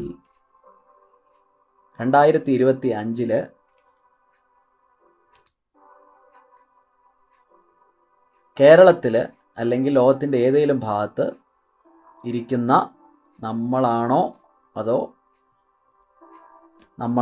അതോ യഹൂദന്മാരാണോ, യേശുവിൻ്റെ ശിഷ്യന്മാരാണോ? ഇനി നമുക്ക് ആ ഒരു പ്ലോട്ടിലേക്ക് വരാം. ഇന്ന് ചില ഈ പ്രവാചകന്മാരൊക്കെ പറയുന്ന പോലെ ഞാൻ ആ റൂമിലേക്ക് കയറാൻ പോവാം, ഇല്ലേ, ഞാൻ നിങ്ങളുടെ വീട്ടിലോട്ട് വരട്ടെ, ഞാൻ നിങ്ങളുടെ റൂമിലേക്ക് കയറാൻ പോവുകയാണ്, നിങ്ങളുടെ അലമാരി തുറക്കാൻ പോവുക എന്നൊക്കെ പറയുന്ന പോലെയാണ്. ഇനിയിപ്പം എൻ്റെ കൂടെ വരണേ, ഇനി നമുക്ക് പതുക്കെ, നമ്മളിപ്പോൾ യെരുശലേം ദേവാലയത്തിൻ്റെ ആ ഒരു അപ്പുറത്തെ സൈഡിലാണ്, അവിടുന്ന് നടന്ന് യെരുശലേം ദേവാലയത്തിനോട്ട് വരാം. അവിടെ തേണ്ട യെരുശലേം ദേവാലയം ഇങ്ങനെ ഭയങ്കര കൊത്തുപണി, ഭയങ്കര അത്ഭുതമാണ് യെരുശലേം ദേവാലയം എന്ന് പറയുന്നത്. ആ ദേവാലയം കാണാൻ തന്നെ ആളുകൾ വരികയാണ്. അവിടെ കൃത്യമായിട്ട് നമ്മൾ വായിക്കുകയാണ്, എന്താ വായിക്കുന്നത്? ആ ദേവാലയം കാണാനായിട്ട് ആൾക്കാരൊക്കെ വരുന്നുണ്ട്, നമ്മളത് കാണുന്നുണ്ട്. ദേവാലയം കാണാനായിട്ട് ആൾക്കാർ വരുന്നു. അവിടെ തേണ്ട യേശു നിൽക്കുന്നു, അതുപോലെ ശിഷ്യന്മാർ നിൽക്കുന്നു. 24-ാമത്തെ അധ്യായത്തിലേക്ക് നമ്മൾ കയറുന്നേ ഉള്ളൂ. ഈ ലൈവിൻ്റെ ആ ഒരു ക്യാപ്ഷനിൽ കൊടുത്ത ആ ഭാഗത്തേക്ക് കയറുന്നേ ഉള്ളൂ. യേശു ദൈവാലയം വിട്ടു പോകുമ്പോൾ, അപ്പോൾ കുറച്ച് സമയം അവരവിടെ ഉണ്ടായിരുന്നു. ദേവാലയം വിട്ടു പോകുമ്പോൾ എന്ന് പറയുമ്പോൾ ദേവാലയത്തിൻ്റെ പുറത്ത് വന്നിട്ട് കറങ്ങിയടിച്ച് യേശു പോയെന്നല്ല അതിൻ്റെ അർത്ഥം. യേശു ദേവാലയത്തിൻ്റെ ഉള്ളിൽ ഉറപ്പായിട്ട് കയറും. യേശു ഒരു ജൂ ആണ്, യഹൂദനാണ്. പള്ളിക്കകത്ത് കയറാതെ യേശു ഒരിക്കലും പോകത്തില്ല. യേശു ദൈവത്തിൻ്റെ പുത്രനാണ്. എൻ്റെ ഭവനം ശൂന്യമാകുമെന്ന് ഇവിടെ പറഞ്ഞു, പക്ഷെ എൻ്റെ ഭവനം പ്രാർത്ഥനാലയം, ഇത് സർവ്വജാതികൾക്കുമുള്ള, ലോകത്തിൽ മുഴുവനുമുള്ള മനുഷ്യർക്ക് പ്രാർത്ഥനാലയമെന്ന് വിളിക്കപ്പെടാൻ പോകുന്നതായ ആലയമാണ്. യേശു അകത്തുനിന്ന് ഇറങ്ങി, യേശു ദേവാലയം വിട്ടുപോകുമ്പോൾ ശിഷ്യന്മാർ, ഒരുപക്ഷെ ദേവാലയത്തിൻ്റെ ആ പള്ളിയുടെ പുറത്തായിരിക്കും, ശിഷ്യന്മാർ അവന് ദേവാലയത്തിൻ്റെ പണി കാണിക്കേണ്ടതിന് അവൻ്റെ അടുക്കൽ വന്നു. എനിക്ക് മനസ്സിലാകുന്നില്ല ദേവാലയത്തിൻ്റെ പണി, കാരണം ഈ ശിഷ്യന്മാരുടെ മനസ്സിൻ്റെ അകത്ത് മുഴുവൻ ഈ ദേവാലയം കണ്ടതിൻ്റെ ആ ഒരു എക്സൈറ്റ്മെൻറ്റിൽ ആ ദേവാലയത്തിൻ്റെ പണിയെല്ലാം കൂടി യേശു എന്താ കണ്ടിട്ടില്ലാത്തതുപോലെയാണ്. യേശു ദേവാലയം കണ്ടിട്ടില്ലാത്തതുപോലെയാണ് ഇതിൻ്റെ പണിയുടെ ആ ഒരു പണി കാണിക്കുക എന്ന് പറഞ്ഞാൽ അതിനെക്കുറിച്ചൊന്ന് എക്സ്പ്ലെയിൻ ചെയ്യാൻ, അവരുടെ ആ ഒരു ആവേശത്തിൽ അവരുടെ ഉള്ളിൽ നിറഞ്ഞു നിൽക്കുക. വലിയ പാരമ്പര്യമുള്ളതായിട്ടുള്ള ശിഷ്യന്മാർ, അവരുടെ അകത്തുനിന്ന് ആ ഒരു പാരമ്പര്യത്തിൻ്റെ അവരുടെ ആ സാംസ്കാരികമായ ആ തനിമയെ ഏറ്റവും മനോഹരമായി ചിത്രീകരിക്കുന്ന ദൈവത്തിൻ്റെ മന്ദിരം, ദൈവത്തിൻ്റെ നഗരം, മൗണ്ട് സിനായ് ദൈവത്തിൻ്റെ മന്ദിരമാണ്. ആ ഉയരത്തിലിരിക്കുന്ന ദേവാലയം എന്നൊക്കെ പറയുമ്പോൾ യഹൂദനെ സംബന്ധിച്ചിടത്തോളം ദേവാലയമാണ് ഏറ്റവും ഇമ്പോർട്ടൻ്റ്. ദേവാലയം ഉണ്ടെങ്കിലല്ല ഉള്ളോ പുരോഹിതനും യാഗവും ധൂപവും ദേവാലയ കർമ്മങ്ങളും ഒക്കെ ഉള്ളത് ഈ ആലയമുള്ളത് കൊണ്ടാണ്. പക്ഷെ ഇവിടെ 2-ാം വാക്യം, അവൻ അവരോടെന്ന് പറയുമ്പോൾ ആരോട്? യേശു ശിഷ്യന്മാരോട് പറയാണ്, ഇതെല്ലാം കാണുന്നില്ലയോ? ഇടിഞ്ഞു പോകാതെ കല്ലിന്മേൽ കല്ല് ഇവിടെ ശേഷിക്കുകയില്ല എന്ന് ഞാൻ സത്യമായിട്ട് നിങ്ങളോട് പറയുന്നു എന്ന് പറഞ്ഞു. 2-ാം വാക്യം, and he said to them, do you not see all these things? നിങ്ങളിതെല്ലാം കണ്ടല്ലോ അല്ലേ? ഇതിൻ്റെ ആ മനോഹാരിത എല്ലാം കണ്ടല്ലോ. എൻ്റെ ആലയം, പ്രാർത്ഥനാലയം, ഇതിനെ നശിപ്പിക്കുന്നവരെ ഞാൻ അടിച്ചു പുറത്താക്കും എന്ന് പറയുക മാത്രമല്ല, അതിൻ്റെ അകത്തു നിന്നുള്ള ബിസിനസ്സുകാരെ മൊത്തം യേശു പുറത്താക്കി. പക്ഷേ ഇവിടെ യേശു പറയുന്നു, നിങ്ങളുടെ ഭവനം ശൂന്യമായി തീരും. 38-ാം വാക്യം, behold your house is being left to you. നിങ്ങളുടെ ഭവനം ശൂന്യമായി തീരും എന്ന് യേശു പറഞ്ഞു. യേശു നേരത്തെ എന്തോ പറഞ്ഞു? ഇതെൻ്റെ പ്രാർത്ഥനാലയം, ഇത് എൻ്റെ പിതാവിൻ്റെ പ്രാർത്ഥനാലയം, എൻ്റെ പിതാവിൻ്റെ പ്രാർത്ഥനാലയം, എൻ്റെ പിതാവിൻ്റെ പ്രാർത്ഥനാലയമാണ്. ഈ പ്രാർത്ഥനാലയത്തിൻ്റെ അകത്ത് ബിസിനസ് നടത്തുന്ന എല്ലാവരെയും ഞാൻ പുറത്താക്കാൻ പോവുകയാണ്. പുറത്താക്കുകയും ചെയ്തു, എല്ലാം കൂടെ എല്ലാവരെയും പുറത്താക്കി. ആ സംഭവം നമുക്കറിയാം. പക്ഷേ ഇവിടെ പറയുകയാണ് നിങ്ങളുടെ ഭവനം എന്നാണ് പറയുന്നത്. മറ്റേത് എൻ്റെ ഭവനം എന്ന് പറഞ്ഞ യേശു ഇവിടെ പറയുകയാണ് നിങ്ങളുടെ ഭവനം, നിങ്ങളുടെ ഭവനം. എൻ്റെ മാത്രം ഭവനമല്ല, നിങ്ങളുടെയും കൂടെ ഭവനമാണ്. അങ്ങനെയാണ് പറഞ്ഞത്. എല്ലാവരും കൂടെ ഇൻക്ലൂഡ് ചെയ്ത് ഒരു ഇൻക്ലൂഷനാണ്. ഓക്കെ, ഇനി എന്താ? കല്ല് കല്ലിന്മേൽ ശേഷിക്കാതെ വണ്ണം ഇതെല്ലാം പോവും. കല്ല് കല്ലിന്മേൽ ശേഷിക്കത്തില്ല എന്ന് പറഞ്ഞാൽ കംപ്ലീറ്റ് ആയിട്ട് ഒരു കല്ല് പോലും ഒരു കല്ലിൻ്റെ മുകളിൽ ഇരിക്കില്ലെന്ന് വെച്ചാൽ കംപ്ലീറ്റ്ലി ഇത് ഡിസ്ട്രോയിഡ് ആകും എന്നാണ് പറയുന്നത്. സത്യമായിട്ട് നിങ്ങളോട് പറയുന്നു. ഇവിടെ എല്ലാം നിങ്ങളുണ്ട്. യു എന്ന ഭാഷ, യു എന്ന ഒരു വേർഡ്, യു നിങ്ങളോട് പറയുന്നു എന്ന് പറഞ്ഞു. മൂന്നാമത്തേത്, ഇനി ഒന്നുകൂടെ ഞാൻ പറഞ്ഞോട്ടെ. ഈ മാത്യു 24 നമ്മൾ സാധാരണഗതിയിൽ നമ്മൾ സ്റ്റഡി പർപ്പസിന് വേണ്ടി പറയുമ്പോൾ ഇതിന് കൊടുക്കുന്ന ഹെഡിങ് എന്ന് പറഞ്ഞാൽ ഒലിവറ്റ് ഡിസ്കോഴ്സസ് എന്നാണ്. ഒലിവറ്റ് ഡിസ്കോഴ്സ്, ഒലിവുമല പ്രഭാഷണം. യേശു ഒലിവുമലയിൽ ഇരുന്നുകൊണ്ട് ആ ദേവാലയത്തിൽ നിന്ന് ഇറങ്ങി, അകത്തുനിന്ന് ഇറങ്ങി അതിൻ്റെ പുറത്തോട്ട് വന്ന ഒലിവുമലയിലിരുന്നുള്ള ഒരു പ്രഭാഷണം എന്ന രീതിയിലാണ് ഒലിവറ്റ് ഡിസ്കോഴ്സസ് എന്ന ഒരു ഹെഡിങ്ങിലാണ് ഇത് പറയുന്നത്. ഓക്കെ, അവൻ ഒലിവ് മലയിൽ ഇരിക്കുമ്പോൾ ശിഷ്യന്മാർ തനിച്ച് അവൻ്റെ അടുക്കൽ വന്നു. ഓക്കെ, അതിൻ്റെ അർത്ഥം മറ്റിടത്തെല്ലാം ആളും പേരൊക്കെ ഉണ്ടായിരുന്നു, ശിഷ്യന്മാർ തനിച്ച് വന്നു. വളരെ പ്രൈവറ്റായി പേഴ്സണലായിട്ട് ചില കാര്യങ്ങൾ ഇന്ന് ചോദിച്ചറിഞ്ഞിട്ടേ ഉള്ളൂ കാര്യം. കാരണം ഇത് കല്ല് കല്ലിന്മേൽ ശേഷിക്കാതെ വണ്ണം ഇതെല്ലാം കൂടെ ഇടിഞ്ഞു പോകുമെന്ന് പറഞ്ഞപ്പോഴത്തേന് ഇവരുടെ നെഞ്ചിൻ്റെ അകത്ത് വലിയൊരു കല്ല് വന്നു വീണു. ഒരു ഇടിത്തി വീഴുന്ന പോലെ ആയി എന്ന് നമ്മൾ പറയത്തില്ലേ? നമ്മൾ ചില കാര്യം, ഒരു അറ്റാക്ക് വന്നത്, എൻ്റെ ഹൃദയം നിന്നു പോയതുപോലെ എന്ന രീതിയിൽ എനിക്ക് തോന്നുന്നു ഈ ശിഷ്യന്മാരെ ആകെപ്പാടെ ഷോക്കായി. അവൻ ഒലിമല ഇരിക്കുമ്പോൾ ശിഷ്യന്മാർ തനിച്ച് അവൻ്റെ അടുക്കൽ വന്നു. അതെപ്പോൾ സംഭവിക്കും? അവിടെ മുതലേ നമ്മൾ ഇനിയും ഒന്ന് പഠിക്കണം, റീഡ് ചെയ്യുക. അത് എപ്പോൾ സംഭവിക്കും? ഏതെപ്പോൾ സംഭവിക്കുന്ന? ഈ കല്ല് കല്ലിന്മേൽ ശേഷിക്കാതെ ദൈവത്തിൻ്റെ ഭവനമായ യേശു പറഞ്ഞു, ഇത് എൻ്റെ പിതാവിൻ്റെ ആലയം എന്ന് യേശു പറഞ്ഞ ഈ യെരുശലേം ദേവാലയം, ഈ പള്ളി കല്ല് കല്ലിന്മേൽ ശേഷിക്കാതെ വണ്ണം ഇടിഞ്ഞു പോകുന്ന യേശു പറഞ്ഞ കാര്യം ഇവരുടെ മനസ്സിൻ്റെ അകത്ത് കിടന്ന് ഇങ്ങനെ കത്തിക്കൊണ്ടിരുന്നു. ആ വേവലാതി എല്ലാം കൂടെ തീർക്കാൻ വേണ്ടി ഇവരെല്ലാം കൂടെ ഒരുമിച്ച് യേശുവിൻ്റെ അടുക്ക് വന്നിട്ട് ചോദിക്കുകയാണ് അതെപ്പോൾ സംഭവിക്കും എന്നും നിന്റെ വരവിനും. ഇപ്പം 23-ാം വാക്യത്തിൽ നമ്മൾ പറഞ്ഞൊരു കാര്യമുണ്ട്. ഈ ഹാബേലിൻ്റെ രക്തവും സെക്കരിയാവിൻ്റെ രക്തവും എല്ലാം കൂടെ നിങ്ങളുടെ തലയിൽ വരും. നിങ്ങളുടെ എന്ന് പറഞ്ഞാൽ യഹൂദന്മാരോടാ പറയുന്ന ആ ഒരു ഓഡിയൻസ് റെലവൻസ്, കോൺടെക്സ്റ്റ് നിങ്ങൾ നോക്കിക്കോണം. ആ കോൺടെക്സ്റ്റും ഓഡിയൻസ് റെലവൻസും ഇവിടെ വലിയ ഇമ്പോർട്ടൻ്റ് ഉണ്ട്. ഏത് സാഹചര്യത്തിലാണ് പറഞ്ഞത്, ആരോടാണ് പറഞ്ഞത്, ഏത് സാഹചര്യത്തിലാണ് പറഞ്ഞത്. ബൈബിൾ വായിക്കുമ്പോൾ അത്യാവശ്യം text, pretext, context, audience relevance, exegesis ഇങ്ങനെയാണ് ചെയ്യുന്നത്. ഇതിനെക്കുറിച്ചൊരു ലൈവ് ഞാൻ ചെയ്തിട്ടുണ്ട്. ബൈബിൾ ഹെർമനോട്ടിക്സ്, ബൈബിൾ വ്യാഖ്യാന ശാസ്ത്രം, എങ്ങനെ എക്സജീസിസ് ചെയ്യാം, ആ പ്രോസസ്സ് എങ്ങനെ ചെയ്യാമെന്ന് അല്പമായിട്ടൊന്ന് വിശദീകരിച്ചിട്ടുണ്ട്. വലിയ രീതിയിൽ ആഴത്തിലുള്ള ഒരു സ്റ്റഡിയല്ല. അതൊന്ന് കേട്ടു നോക്കുക. നിന്റെ വരവിനും ലോകാവസാനത്തിനും അടയാളമെന്ത് എന്നും പറഞ്ഞു തരണം എന്ന് അപേക്ഷിച്ചു. ഇനി ഇംഗ്ലീഷിലൂടെ വായിക്കുക. ഇനിയിപ്പോൾ ഇതിൻ്റെ അകത്ത് എന്തെങ്കിലും പ്രശ്നം. As he was sitting on the Mount of Olives the disciples came to him privately saying tell us when will these things happen? എന്ന് പറഞ്ഞാൽ ഈ വലിയ ഡിസ്ട്രക്ഷൻ ഓഫ് ദ ടെമ്പിൾ അതെപ്പോൾ നടക്കും? And what will be the sign of your coming and of the end of the age. രണ്ട് കാര്യങ്ങളാണ്, രണ്ട് അടയാളങ്ങൾ പറയണം. ഒന്ന് യുവർ കമ്മിങ്, അതാണ് യേശുവിൻ്റെ വരവ്.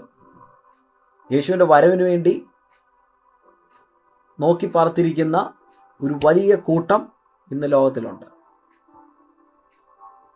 യേശുവിൻ്റെ വരവിന് വേണ്ടി നോക്കി പാർത്തിരിക്കുന്ന ഒരു വലിയ കൂട്ടം ലോകത്തിൽ ഉണ്ട്.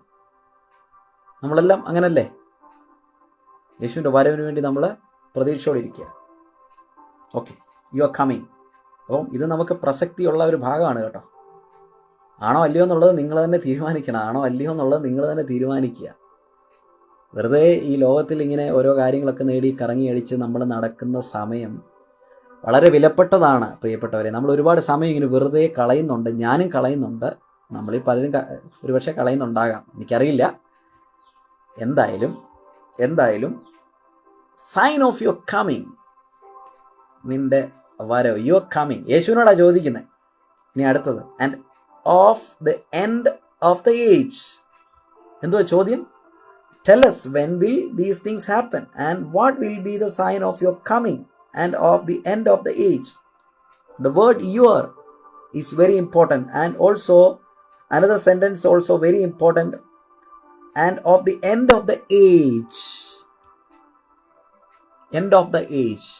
ഇതിൻ്റെ അകത്ത് മലയാളികളല്ലാത്തവരും കാണുന്നുണ്ട്, ഒരുപാട് പേര് കാണുന്നുണ്ട്. ചിലർക്ക് ഇംഗ്ലീഷ് അറിയാം, ചിലർക്ക് ഇംഗ്ലീഷ് അറിയത്തില്ല, ഹിന്ദി മാത്രമേ അറിയത്തുള്ളൂ. അങ്ങനെയുള്ളവരും ഇതിനകത്തുണ്ട്.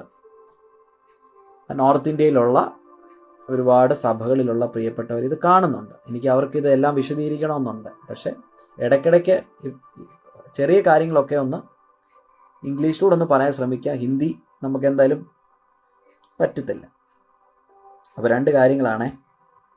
നിന്റെ വരവിനും ലോകാവസാനത്തിനും അടയാളം എന്തെന്ന് പറഞ്ഞു തരണമെന്ന് അപേക്ഷിച്ചു.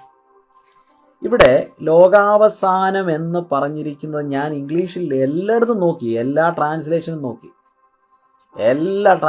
ഞാൻ നോക്കി. ഇവരൊക്കെ പറയുന്നത്, ഇപ്പം ഞാൻ പറഞ്ഞല്ലോ, കുറേ ആളുകൾ സോഷ്യൽ മീഡിയയിൽ ഫേസ്ബുക്കിലും ഈ യൂട്യൂബിലും ഒക്കെ പറയുന്നു യേശു ഒന്നും ഇനിയും വരാൻ പോകുന്നില്ല. അന്ത്യകാലത്ത് പരിഹാസികൾ പരിഹാസത്തോടെ വരും എന്ന് നമ്മൾ വായിക്കുന്നുണ്ടല്ലോ ലേഖനത്തിൽ. അവർ പറയുന്നത് ഈ മത്തായി 24 ഒരു കാര്യമില്ല, യേശു ഇനി വരത്തില്ല. ഇതെല്ലാം തന്നെ പണ്ടൊക്കെ എന്നോ കാലത്ത് നടന്ന കാര്യങ്ങളാണ്. യെരുശലേം ദേവാലയം തകരുന്നത്, ഞാൻ അതുകൂടെ പറയാം, AD 70 തകരുന്നത്. AD 70 യെരുശലേം ദേവാലയം തകർന്നതായിട്ടെങ്ങും ബൈബിളിൽ പറഞ്ഞിട്ടില്ല. ചരിത്രത്തിൽ അത് ഉണ്ട്, അത് നടന്നു കഴിഞ്ഞ സംഭവമാണ്. ജോസിഫസ് ടാക്ടിക്കസ് പോലെയുള്ള അന്നുണ്ടായിരുന്ന ജൂയിഷ് ഹിസ്റ്റോറിയൻസ്, യൂസിബസ്, അങ്ങനെയുള്ള അദ്ദേഹം സഭാചരിത്രകാരനാണ്. ഞാനീ പറഞ്ഞ ജോസിഫസും ടാക്ടിക്കസും ഒക്കെ സെക്കുലർ ഹിസ്റ്റോറിയൻസ് ആണ് അന്ന് ജീവിച്ചിരുന്നത്. അവരുടെയൊക്കെ രേഖകളിൽ ഇത് കൃത്യമായിട്ടുണ്ട്.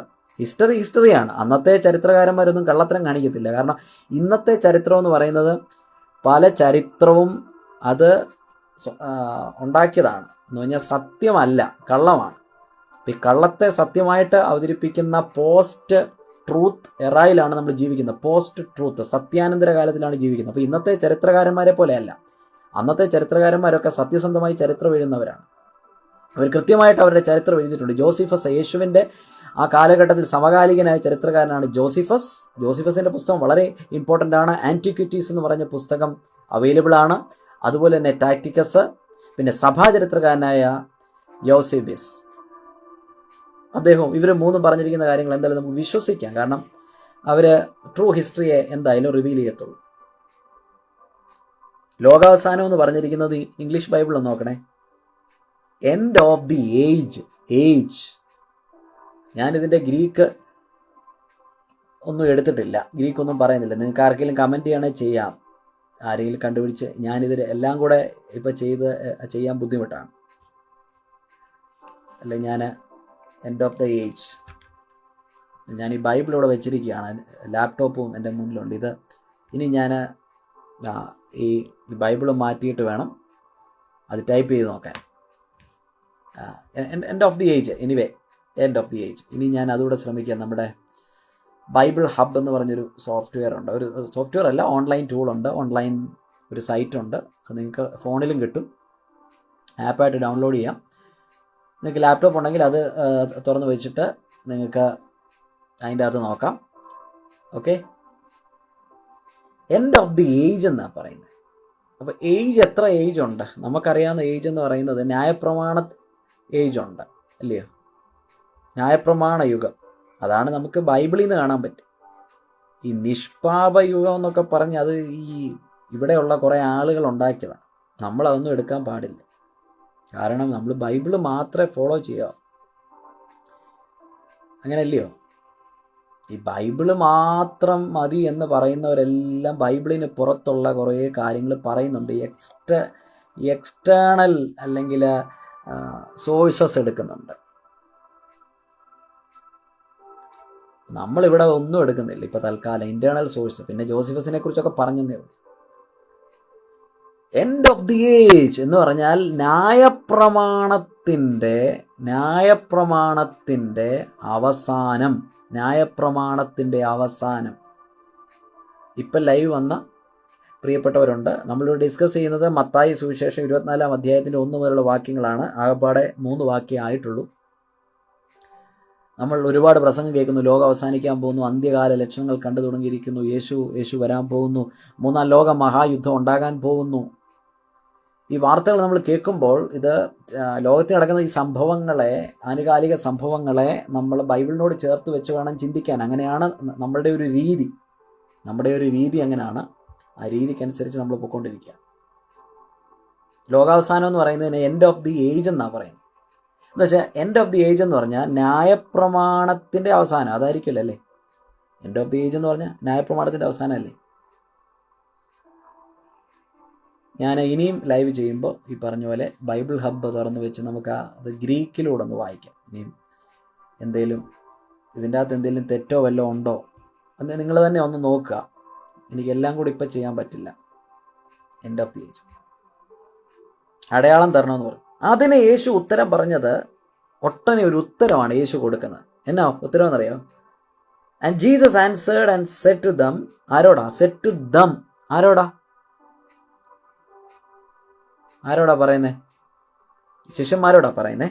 Z to them, see to it that no one misleads U.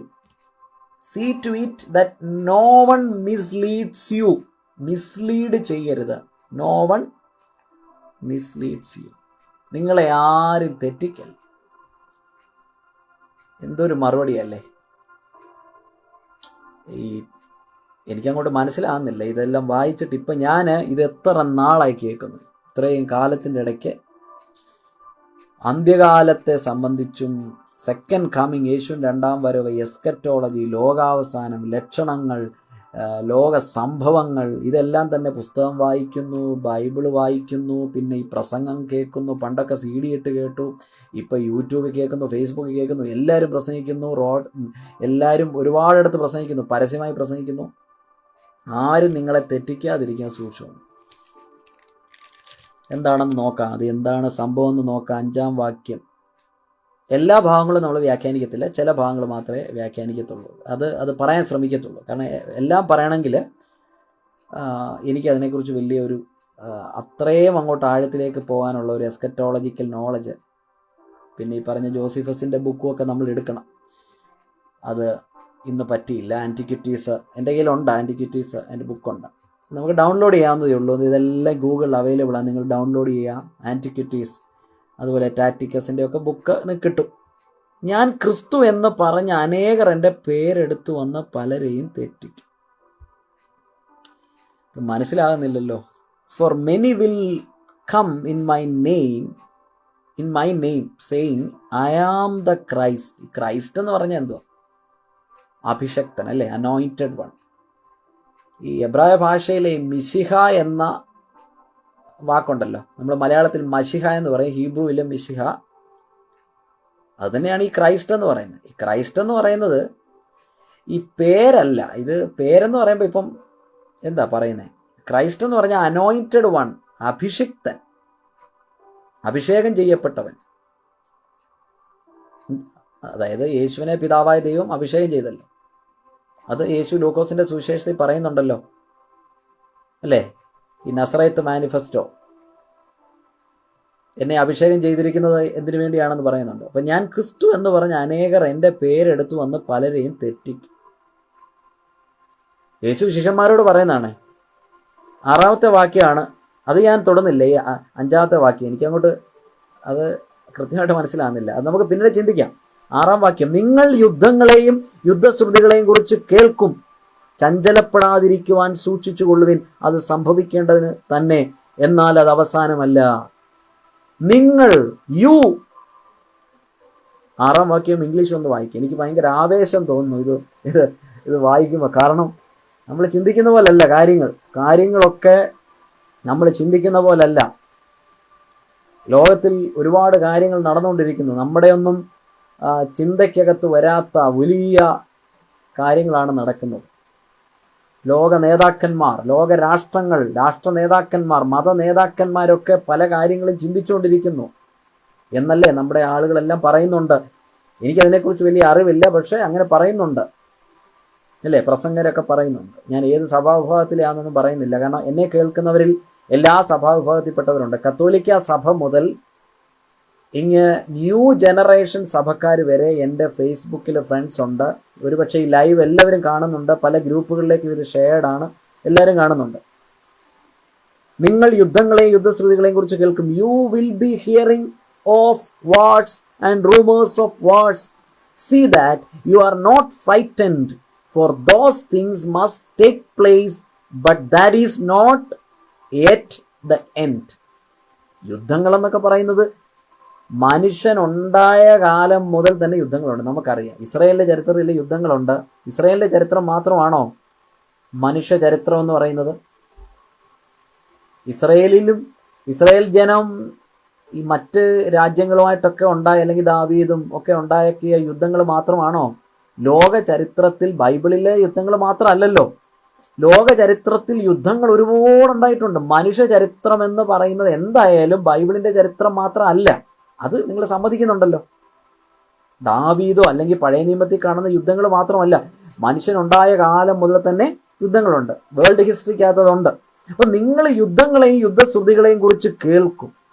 5-ാം വാക്യം എന്തായാലും, ഞാൻ ക്രിസ്തു എന്ന് പറഞ്ഞ അനേകരെ എൻ്റെ പേരെടുത്ത് വന്ന് പലരെയും തെറ്റിക്കുമെന്ന് പറയുന്നുണ്ട്. നിങ്ങളൊന്ന് അറിയാവുന്നവർ ഒന്ന് പറഞ്ഞു തരണം. എനിക്കത് അറിയത്തില്ല, ഉണ്ടെങ്കിലും അതൊന്ന് പറഞ്ഞു തരണം.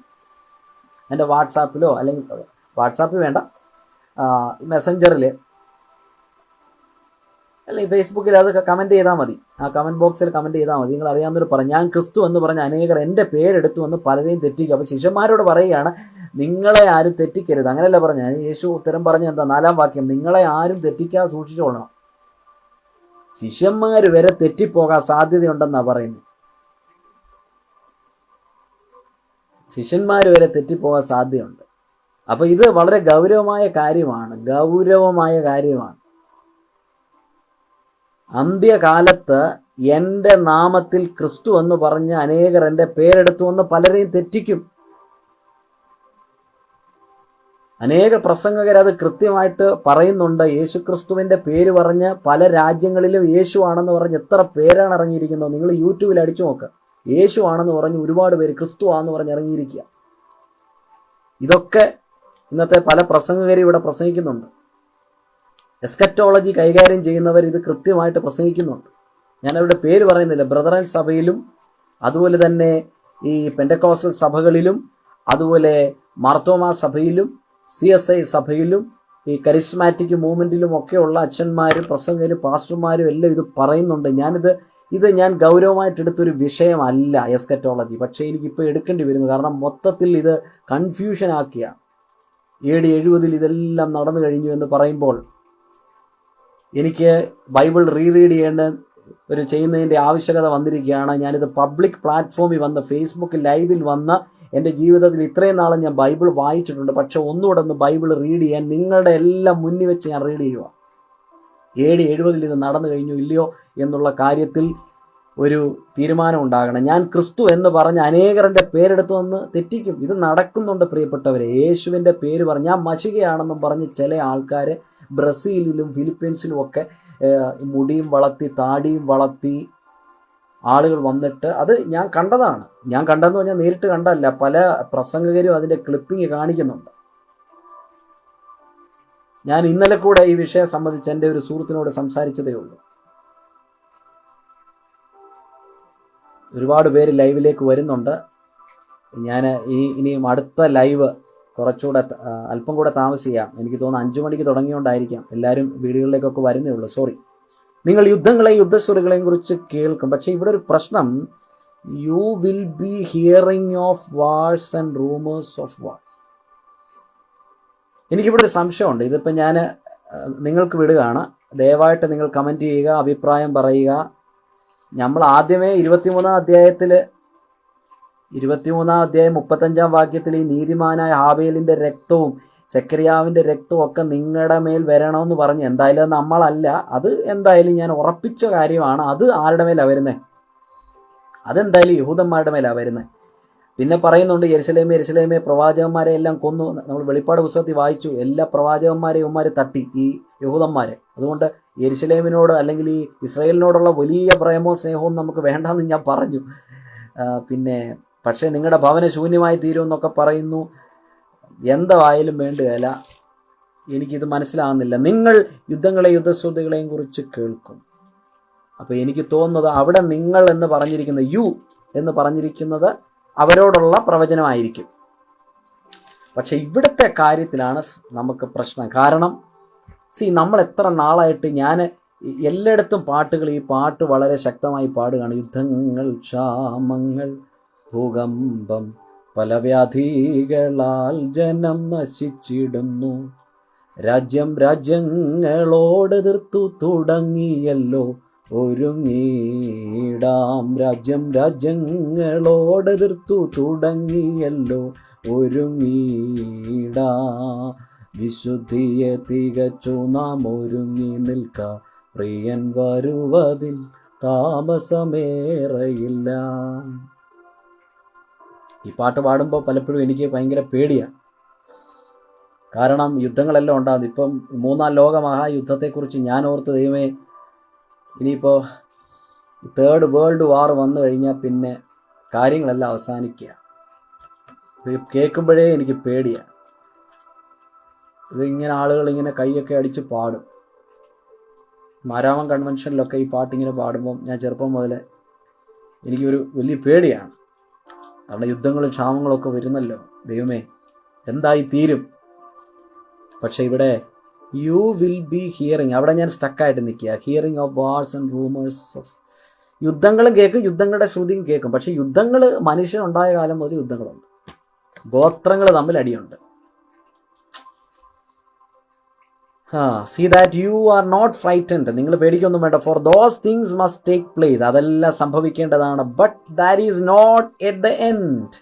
അതെന്തായാലും അവസാനമല്ല, ലോകാവസാനമല്ല. End of the age. End of the age എന്ന് നമ്മൾ ഇവിടെ പറയുമ്പോൾ 24-ാം അധ്യായത്തിൽ 3-ാം വാക്യത്തിൽ നിന്റെ വരവിനും ലോകാവസാനത്തിനും അടയാളം എന്ത് എന്ന് പറഞ്ഞാണ്. ഇംഗ്ലീഷിൽ അത് പറയുന്നത് എന്തുവാ? എൻഡ് ഓഫ് ദി ഏജ് ആണ്. അത് ന്യായപ്രമാണത്തിൻ്റെ അവസാനമാണ്. അത് ന്യായപ്രമാണത്തിൻ്റെ അവസാനം ആണോ അല്ലയോ? ഉറപ്പിച്ചില്ലോ, ആണ്. ന്യായപ്രമാണത്തിൻ്റെ അവസാനം. അങ്ങനെ ന്യായപ്രമാണത്തിൻ്റെ അവസാനം ആണെങ്കിൽ ഇവിടെ പറയുന്നത് അത് അവസാനമല്ല എന്ന് പറഞ്ഞു. Not the end. ഓക്കെ, അത് സാരമില്ല, പോട്ടെ. 7-ാം വാക്യം, അത് നമ്മൾ മുമ്പേ പാടിയത്. ജാതി ജാതിയോട്, രാജ്യം രാജ്യത്തോട് എതിർക്കും, ക്ഷാമവും ഭൂകമ്പവും അവിടെ ഉണ്ടാകും. 7-ാം വാക്യമാണ്. For nations will rise against nation. അതാണ് നമ്മൾ കണ്ടുകൊണ്ടിരിക്കുന്നതാണോ? രാജ്യം രാജ്യത്തോട് എതിർക്കും. ഇസ്രായേലും പാലസ്തീനും സിറിയയും ഇറാഖും.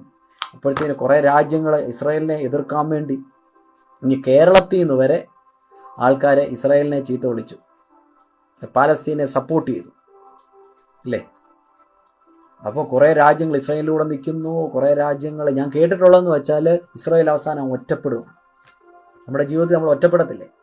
അപ്പോഴല്ലേ നമ്മൾ കേട്ടിട്ടില്ലേ, നമ്മൾ ഒറ്റപ്പെടുമ്പോഴാണ് ദൈവത്തിൻ്റെ ആ സ്നേഹം നമ്മൾ തിരിച്ചറിയുന്നത്. അതൊരു സത്യമാണ്. ഇത് ഞാൻ പറഞ്ഞുകൊണ്ടിരിക്കുമ്പോൾ നിങ്ങളൊരു പക്ഷേ വേദനയിൽ കൂടെ കടന്നു പോകാതിരിക്കാം, നിങ്ങൾക്കാരും ഇല്ലായിരിക്കാം, നിങ്ങൾ ഒറ്റപ്പെട്ട ആ ഒരു അവസ്ഥയിലായിരിക്കാം. പക്ഷേ ഒരു കാര്യം സത്യമാണ്, ഗോഡ് ഈസ് വിത്ത് യു. ദൈവം നിങ്ങളുടെ കൂടെ ഉണ്ട്. അതിൻ്റെ ഇടയ്ക്കൊരു ആത്മീയ സന്ദേശം പറഞ്ഞതാണ്. വളരെ സീരിയസ് ആയിട്ട് ഞാൻ പറഞ്ഞ അത് വളരെ സീരിയസ് ആയിട്ട് പറഞ്ഞാണ്. കർത്താവ് നിങ്ങളുടെ കൂടെ ഉണ്ട്, ദൈവം നിങ്ങളുടെ കൂടെ ഉണ്ട്. പിതാവും പുത്രനും പരിശുദ്ധ റൂഹായുമാകുന്ന ത്രിയേക ദൈവം നിങ്ങളുടെ കൂടെ ഉണ്ട്. ആ പിതാവിനും പുത്രനും ആ പരിശുദ്ധ റൂഹായിക്കും നമുക്ക് സ്തുതിയും ആരാധനയും സ്തോത്രവും എന്നും എന്നേക്കും കരയറ്റാം. അതിനായിട്ടാണ് നമ്മുടെ ഈ ലൈഫ്. പക്ഷേ ഇനി വാക്യത്തിലേക്ക് വരണമല്ലാതെ അധിക സമയം എടുക്കുന്നില്ല. ഒരു 6:30 ആകുമ്പോൾ നമുക്ക് ഈ ലൈവ് നിർത്താം. പാർട്ട് 1 ഇവിടെ തീരുകയാണ്. ഇവിടെ നമുക്ക് നിർത്താം 6:30 ആകുമ്പോഴത്തേന്. ജാതി ജാതിയോട് എതിർക്കും, രാജ്യം രാജ്യത്തോട് എതിർക്കും, ക്ഷാമവും ഭൂകമ്പം അവിടെ ഇവിടെ ഉണ്ടാകും. എങ്കിലും ഇതൊക്കെയും ഈറ്റുനോവിൻ്റെ ആരംഭമാണ്. 8-ാം വാക്യം. But all these things are merely the beginnings of the birth pangs. ഈറ്റുനോവിൻ്റെ ആരംഭമാണ്. പക്ഷെ ഇവിടെ ഈ വാക്യം എല്ലാം വായിക്കുമ്പോഴും 6-ാമത്തെ വാക്യമാണ് പ്രശ്നം. നിങ്ങൾ ശിഷ്യന്മാർ. അപ്പം ഇത് പറഞ്ഞപ്പോൾ കഴിഞ്ഞ ദിവസം ഞാൻ ഒരു ദേവദാസൻ ഇട്ട ഒരു പോസ്റ്റ് അതൊന്ന് വായിക്കാമേ. അത് വായിക്കാമെന്നല്ല, വാക്യം ഒന്ന് ഇട്ടായിരുന്നു. 10-ാം വാക്യത്തിൽ അതിൻ്റെ 23-ാം വാക്യം, മത്തായിയുടെ സുവിശേഷം 10-ാം അധ്യായം 23-ാം വാക്യം. ഭയങ്കര ഒരു വാക്യമാണ്. എന്നാൽ ഒരു പട്ടണത്തിൽ നിങ്ങളെ ഉപദ്രവിച്ചാൽ മറ്റൊന്നിലേക്ക് ഓടിപ്പോകുവിൻ. മനുഷ്യപുത്രൻ വരുവോളം നിങ്ങൾ ഇസ്രായേൽ പട്ടണങ്ങളെ സഞ്ചരിച്ചു തീരുകയില്ല എന്ന് ഞാൻ സത്യമായി നിങ്ങളോട് പറയുന്നു. എന്നെ കൺഫ്യൂസ്ഡ് ആക്കിയൊരു ഒരു വാക്യമാണ് ഇത്. ഞാൻ പല പ്രാവശ്യം വായിച്ചിട്ടുണ്ട്. 23-ാമത്തെ വാക്യം നിങ്ങളോട് പറയുന്നു. എനിക്ക് നിങ്ങളൊരു വലിയ പ്രശ്നമാണ് അല്ലേ? ഭാര്യ ഭർത്താവ് അങ്ങോട്ടും ഇങ്ങോട്ടും പറയുന്ന കാര്യമല്ലേ? സാറിന് പറഞ്ഞില്ലേ, നമ്മൾ കൂട്ടുകാരെ തമ്മിലും വീട്ടിൻ്റെ അകത്തും ഭാര്യ ഭർത്താവ് അല്ലെങ്കിൽ കൂട്ടുകാരൻ പറയുന്നത് നിങ്ങൾ വലിയൊരു പ്രശ്നമാണല്ലോ ഉണ്ടാക്കിയത് അല്ലേ? നമ്മളിന്ന് സാറിൻ്റെ പറയും അങ്ങനെയല്ലോ ആണ്. 23. But whenever they persecute U in one city, flee to the next. For truly I say to you. അടിവരയിടണേ. I say to you. ഇത് ശിഷ്യന്മാരോടാ പറയുന്നത്. You will not finish going through the cities of Israel. ഇസ്രയേലിൻ്റെ സിറ്റികൾ until the Son of Man comes. എന്തുവാ ഇത്? ഒരു പിടിയില്ല. 22-ാം വാക്യം പറയുമ്പോൾ എൻ്റെ നാമം നിമിത്തം എല്ലാവരും നിങ്ങളെ പകയ്ക്കും, അവസാനത്തോളം സഹിച്ചു നിൽക്കുന്നവൻ രക്ഷിക്കപ്പെടും. ശിഷ്യന്മാരോടാണ് പറയുന്നത്. എന്ന് വെച്ചാൽ വലിയ പീഡനവും വലിയ പ്രശ്നങ്ങളും എല്ലാം ഉണ്ടാകും. വലിയ അടി ഉണ്ടാകാൻ പോവാണ്. വലിയ പ്രശ്നം ഉണ്ടാകാൻ പോലാണ്. ജെറുസലേം ദേവാലയം തകർക്കപ്പെടാൻ പോവാണ്. നിങ്ങളെ എപ്പോഴും നോട്ടമിട്ട് സ്കെച്ച് ചെയ്ത് കുറേ ആളുകൾ പുറകെ ഉണ്ട്. എന്നെ പലപ്പോഴും കൊല്ലാൻ നോക്കിയിട്ടുണ്ട്. പക്ഷെ നിങ്ങളെങ്കിലും രക്ഷപ്പെട്ടോണമെന്നാണ് പറയുന്നത്. ആര്? ശിഷ്യന്മാർ. പക്ഷെ ഇവിടെ ഒരു പ്രശ്നം. ഇത് ഒന്ന് കണക്ട് ചെയ്താണ് ഞാൻ. മനുഷ്യപുത്രൻ വരുവോളം. ഈ മനുഷ്യപുത്രൻ എന്ന് പറയുമ്പോൾ ആരാ? യേശു അല്ലേ? സൺ ഓഫ് മാൻ. നിങ്ങൾ ആരാണ് നിങ്ങൾ? ശിഷ്യന്മാരല്ലേ? അവിടെയാണ് എനിക്ക് ഈ പലരും ചോദിക്കുന്ന പല ചോദ്യങ്ങൾക്കും എന്നെ സഹായിക്കാനായിട്ട് ആർക്കെങ്കിലും താല്പര്യമുണ്ടെങ്കിൽ അവർക്ക് എന്നെ സഹായിക്കാം. എൻ്റെ ഈ ലൈവിൽ ഒരുപാട് പ്രിയപ്പെട്ടവരുണ്ട്. എനിക്ക് വളരെ വേണ്ടപ്പെട്ട ആൾക്കാരൊക്കെ ഉണ്ട്. എൻ്റെ കൂടെ പഠിച്ച ബിനു അലക്സാണ്ടർ സാറുണ്ട്. ജർമ്മനിയിൽ നിന്ന് ഈ ലൈവിൽ പങ്കെടുക്കുകയാണ്. ഞങ്ങൾ ഒരുമിച്ച് ദൈവശാസ്ത്രം പഠിച്ച സാറുണ്ട്. സാറിന് എന്നെ സഹായിക്കാൻ പറ്റുമെങ്കിൽ ഈ സപ്പോർട്ടിംഗ് ആയിട്ടുള്ള വാക്യം ഇട്ട് എന്നെ ഹെൽപ്പ് ചെയ്യണം. ജോൺ ലോറൻസ് പാസ്റ്റർ ഉണ്ട്. ഇങ്ങനെ പലരും ഉണ്ട്. എനിക്കറിയാവുന്ന ഒരുപാട് പേരുണ്ട്. ഞാൻ ഒരിക്കലും ചിന്തിക്കാത്ത ആളുകളാണ് ലൈവിലുള്ളത്. ഒരുപാട് പേരുണ്ട്. ജോൺ ലോറൻസ് പാസ്റ്റർ ലൈവ് വരുമെന്ന് ഞാൻ ഒരിക്കലും ചിന്തിച്ചല്ല. പക്ഷേ പാസ്റ്ററും ലൈവിലുണ്ട്. പാസ്റ്റർ ഞങ്ങൾ ഇതൊന്ന് ചിന്തിച്ചുകൊണ്ടിരിക്കുകയാണ്. എന്താണ് സത്യം? ഇവിടെ എന്താണ് ഈ മനുഷ്യപുത്രൻ വരുവോളം നിങ്ങൾ ഇസ്രായേൽ പട്ടണങ്ങളെ സഞ്ചരിച്ച് തീരുകയില്ല? എവിടെ വരുന്ന കാര്യമായി പറയുന്ന മനുഷ്യപുത്രൻ? എനിക്കതാണ് മനസ്സിലാകാത്തത്. മനുഷ്യപുത്രൻ എവിടെ വരുന്ന കാര്യമാണ് പറയുന്നത്? മനുഷ്യപുത്രൻ എവിടെ വരുന്ന കാര്യമാണ്? ഇവിടെ വരുന്ന കാര്യത്തെക്കുറിച്ച് ഇവിടെ നമ്മൾ വായിച്ചു. 24-ാമത്തെ അധ്യായത്തിൽ നമ്മൾ വായിച്ചായിരുന്നല്ലോ.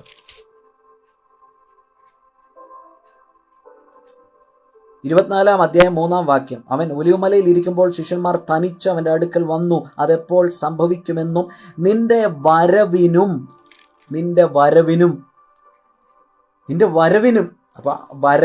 അപ്പം നിന്റെ വരവ്. എനിക്ക് നിങ്ങൾ തന്നെ ചിന്തിക്കുക. ഈ യെരുശലേം ദേവാലയത്തിൻ്റെ തകർച്ചയോടുള്ള ബന്ധത്തിൽ എന്തിനാണ് ഈ നിന്റെ വരവിനുമെന്ന് പറഞ്ഞിരിക്കുന്നത്?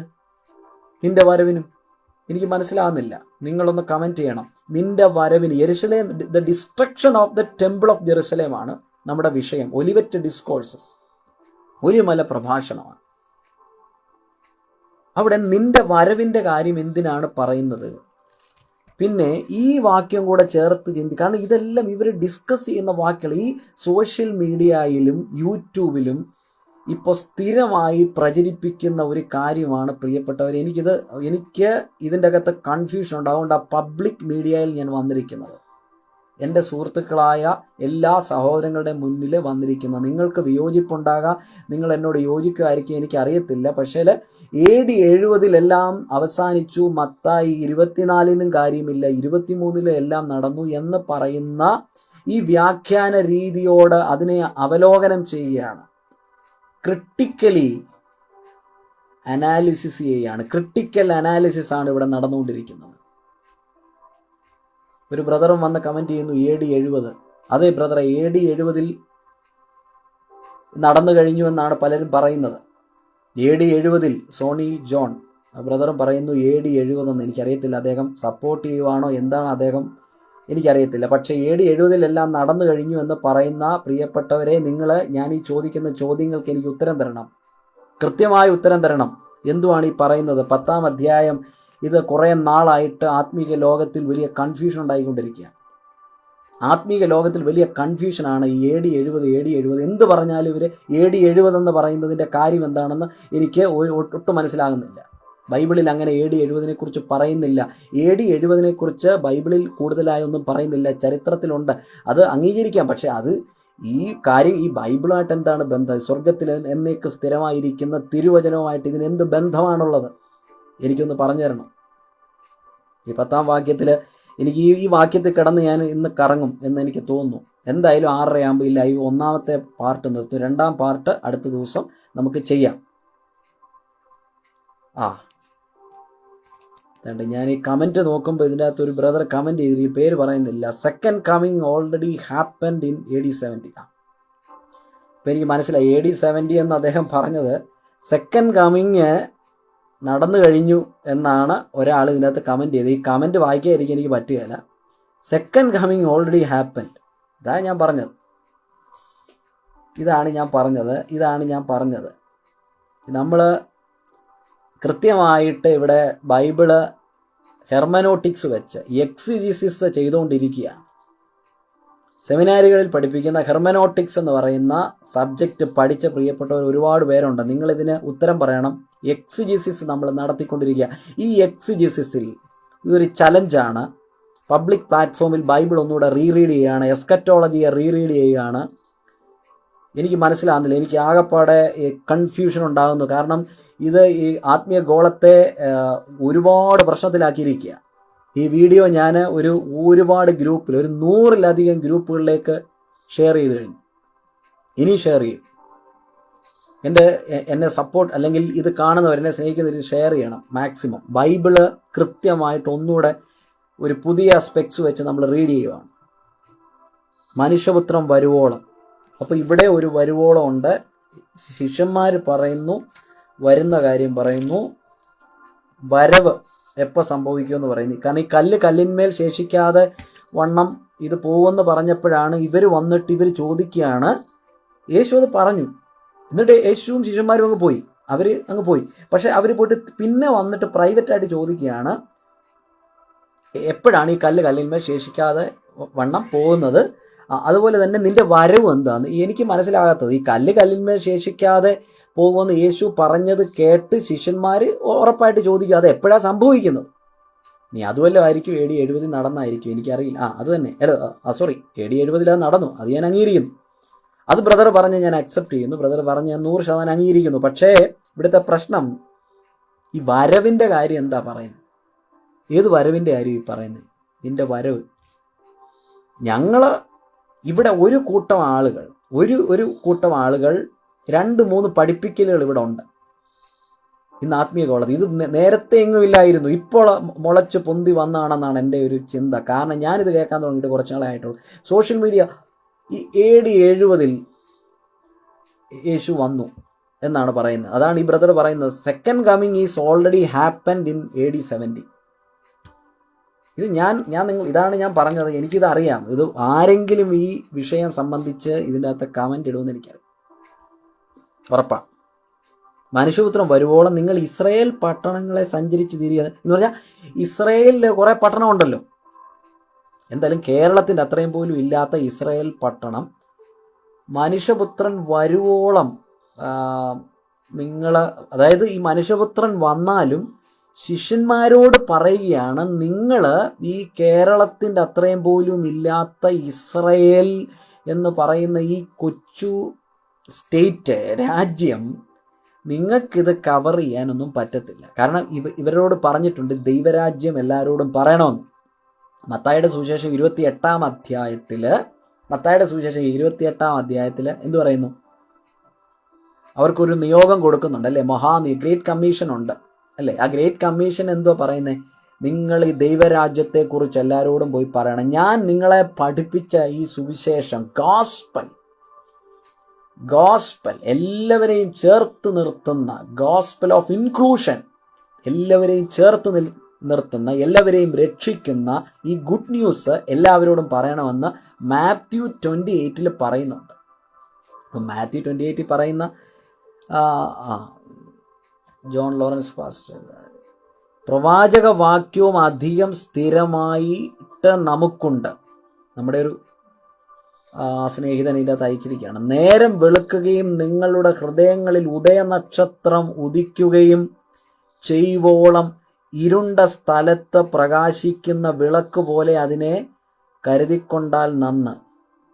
ബ്രദർ പറഞ്ഞിരിക്കുകയാണ്, പ്രിയ നമ്മുടെ ജോൺ ലോറൻസ് ബ്രദർ പറഞ്ഞിരിക്കുകയാണ്, പാസ്റ്റർ പറഞ്ഞിരിക്കുന്നു, പ്രവാചക വാക്യവും അധിക സ്ഥിരമായി നമുക്കുണ്ട്. നേരം വെളുക്കും, നിങ്ങളുടെ ഹൃദയങ്ങളിൽ ഉദയനക്ഷത്രം ഉദിക്കും, ചെയ്യുവോളം ഇരുണ്ട സ്ഥലത്ത് പ്രകാശിക്കുന്ന വിളക്ക് പോലെ അതിനെ കരുതിക്കൊണ്ടാൽ നന്ന്. Jesus came to the temple, the church എന്നാ പറയുന്നത്. Jesus came to the temple. അദ്ദേഹം ഉദ്ദേശിക്കുന്നത് ഈ ജെറുസലേം ദേവാലയം എന്തായാലും പോവാണ്. അത് ഞങ്ങൾക്കറിയാം. കാരണം പൗലോസ് പറഞ്ഞിട്ടുണ്ട്, നിങ്ങൾ ദൈവത്തിൻ്റെ മന്ദിരമാണെന്ന് പറഞ്ഞിട്ടുണ്ട്. നിങ്ങൾ ദൈവത്തിൻ്റെ മന്ദിരമാണെന്ന് പറഞ്ഞിട്ടുണ്ട്. ഈ മന്ദിരം നശിപ്പിക്കുന്നതിന് ദൈവം പണിയെന്നൊക്കെ പറഞ്ഞിട്ടുണ്ട്. അങ്ങനെയൊക്കെ വാക്യങ്ങളുണ്ട്. ഇവിടെ പറയാൻ ശ്രമിക്കുന്നത് Jesus came to the temple. Okay, അത് അംഗീകരിച്ചു. Jesus came to the temple, the church. അപ്പോൾ ഈ കൈപ്പണിയായ അതും അംഗീകരിക്കാം. കൈപ്പണിയായ ക്ഷേത്രത്തിൽ ദൈവം വസിക്കുന്നില്ല, അതും അംഗീകരിക്കാം. യെരുശലേം ദേവാലയം തകർന്നു എന്ന് അംഗീകരിക്കാം, അതിന് യാതൊരു പ്രശ്നവുമില്ല. യെരുശലേം ദേവാലയം തകർന്നു എന്ന് അംഗീകരിക്കാം. പക്ഷെ അത് ചർച്ചാണ്, അതും അംഗീകരിക്കാം. കാരണം ദൈവത്തിൻ്റെ മന്ദിരം. Okay, agree with you pastor. നമുക്ക് ആരോടും വിരോധമില്ല. ഞാൻ ഇതിനകത്ത് എല്ലാ തരത്തിലുള്ള എല്ലാ വിഭാഗത്തിൽപ്പെടുന്ന കത്തോലിക്ക സഭ മുതൽ ന്യൂ ജനറേഷൻ സഭയിൽ വരെ പോകുന്നവർ ഇതിനകത്തുണ്ട്. ഇതിനകത്ത് ശാബതുകാരുണ്ട്, പിന്നെ പല സഭ വിഭാഗത്തിൽപ്പെട്ട ആൾക്കാരുണ്ട്, പല തിയോളജിക്കൽ ഡൈവേഴ്സിറ്റീസ് ഫോളോ ചെയ്യുന്ന ആളുകളുണ്ട്. 6:30 പോകുന്നു. എനിക്ക് അതിനെയും ഒരു പാർട്ട് 2 ആയിട്ട് നമുക്ക് അടുത്ത ദിവസം. Morning star is Jesus. ഉദയനക്ഷത്രം യേശുവാണ്, അതും അക്സെപ്റ്റ് ചെയ്യാം. He is coming to the heart, we are the temple. അംഗീകരിക്കുന്നതിന് ഒരു കുഴപ്പമില്ല. ആർക്കെങ്കിലും ഡിസഗ്രിമെൻ്റ് ഉണ്ടെങ്കിൽ ഈ കമൻറ്റിൻ്റെ അകത്ത് നമുക്ക് ഇങ്ങനെയും ചെയ്യാം. ഈ പറയുന്ന കാര്യങ്ങളോട് നിങ്ങൾ എഗ്രി ചെയ്യുന്നില്ലെങ്കിൽ നിങ്ങൾക്ക് ഇങ്ങനെ ചെയ്യാം. Morning star is Jesus, he is coming to the heart. സത്യമാണ്, യേശു നമ്മുടെ ഹൃദയങ്ങളിലേക്ക് വരുന്നു. We are the temple. Yes, അതും സത്യമാണ്. വി ആർ ദ ടെമ്പിൾ, അതും അംഗീകരിക്കാം. അതിനോടൊന്നും ഒരു പ്രശ്നമില്ല. We are the temple of God, we are the temple of the Holy Spirit, അതും അംഗീകരിക്കാം. കാരണം മന്ദിരം തകരുകയാണ്. കൈപ്പണിയായ ക്ഷേത്രത്തിൽ, ആലയത്തിൽ ദൈവം വസിക്കുന്നില്ല, അതും അംഗീകരിക്കാം. യെസ്, അംഗീകരിക്കുന്നവരുണ്ട്. Thank you for your response. പക്ഷേ ഇവിടെ പറഞ്ഞിരിക്കുന്നത് എനിക്ക് മനസ്സിലാകാത്ത കാര്യം 10-ാം അധ്യായം 24-ാം വാക്യമാണ്. 23. മനുഷ്യപുത്രൻ വരുവോളം അവിടെ തന്നെ നമുക്കൊന്ന് നിൽക്കാം. നിങ്ങൾ ഇസ്രായേൽ പട്ടണങ്ങളെ സഞ്ചരിച്ച് തിരികയില്ല എന്ന് ഞാൻ സത്യമായി നിങ്ങളോട് പറയുന്നു. അപ്പോൾ അതിൻ്റെ അർത്ഥം എനിക്ക് ഇവിടെ മനസ്സിലാകാത്ത എന്തുവാണ് ഈ മനുഷ്യപുത്രൻ വരുന്നു എന്ന് പറയുന്നത്. ഇവിടെയും ഈ ശിഷ്യന്മാർ യേശുവിനോട് ചോദിക്കുന്നു, മനുഷ്യപുത്രൻ വരുന്നു, അതായത് ഈ യെരുശലേം ദേവാലയത്തിൻ്റെ തകർച്ചയുമായി ബന്ധപ്പെട്ട് മനുഷ്യപുത്രൻ വന്നോ? AD 70 സംഭവിച്ചത്. അപ്പോൾ യേശുവിൻ്റെ ക്രൂശീകരണം എന്നായിരുന്നു? ഒന്ന് കമൻറ്റ് ചെയ്യാൻ പറ്റുമോ? യേശുവിൻ്റെ ക്രൂശീകരണം എന്നായിരുന്നു? യെരുശലേം ദേവാലയത്തിൻ്റെ ഡിസ്ട്രക്ഷൻ AD 70. ആരെങ്കിലും ഒന്ന് കമൻറ്റ് ചെയ്യണേ അത് കൃത്യമായ ഡേറ്റ്. കാരണം ഞാൻ ഇനിയും പറഞ്ഞു കഴിഞ്ഞാൽ എനിക്കങ്ങോട്ട് AD 70 എന്തായാലും AD 70 ജെറുസലേം ദേവാലയം തകർന്നു, അത് സമ്മതിച്ചു. അപ്പോൾ യേശുവിൻ്റെ ക്രൂശീകരണത്തിന് ശേഷമാണ് യെരുശലേം ദേവാലയം തകർന്നത്. യെരുശലേം ദേവാലയം തകരുന്നത് യെരുശലേം ദേവാലയം തകരുന്നത് യേശുവിൻ്റെ ക്രൂശീകരണത്തിന് ശേഷമാണ്. അങ്ങനെയാണെങ്കിൽ പിന്നെ ഈ വാക്യം എന്തോ, ഞാൻ വരുവോളം എന്ന് പറയാനുള്ള കാരണം, ഞാൻ വരുവോളം. പിന്നെ ഈ പറയുന്നു മത്തായി 24:3 അതെപ്പോൾ സംഭവിക്കുന്നു? നിന്റെ വരവിനും ലോകാവസാനത്തിനും അടയാളം. ഇതെല്ലാം കൺഫ്യൂഷനാണ്. എന്തുവാന്നൊരു പിടിയില്ല. നിങ്ങൾ തന്നെ ചിന്തിക്കുക, ഇത് റീഡ് ചെയ്യുക, ചിന്തിക്കുക. ഈ നമ്മുടെ തലേന്ന് ഈ കുറേ നമ്മൾ കേട്ട പ്രസംഗങ്ങളെല്ലാം ഒന്ന് മാറ്റി വെച്ചിട്ട് നമുക്കിതൊന്ന് ചിന്തിക്കാം. ഇവിടെ ഒരുപാട് വിഷയങ്ങളുണ്ട്. നിന്റെ വരവ് അത് ഈ മത്തായി 24 ഉണ്ട്, 24:3 ഉണ്ട്, മത്തായി 10:23 മനുഷ്യപുത്രൻ്റെ വരവ്, മനുഷ്യപുത്രൻ വരുവോളം. അപ്പം ഇസ്രായേൽ പട്ടണങ്ങൾ മനുഷ്യപുത്രൻ വന്നാലും അതിൻ്റെ അർത്ഥം അല്ലേ, മനുഷ്യപുത്രൻ വന്നാലും ഇസ്രായേൽ പട്ടണങ്ങൾ ഈ ശിഷ്യന്മാർ ഈ ദൈവരാജ്യത്തിൻ്റെ സുവിശേഷം പറഞ്ഞ് തീർക്കാൻ പറ്റത്തില്ല. ഇട്ടാവട്ടത്തുള്ള ഈ ഇസ്രായേലിൻ്റെ കാര്യമാണ്. അന്നത്തെ കാലത്ത്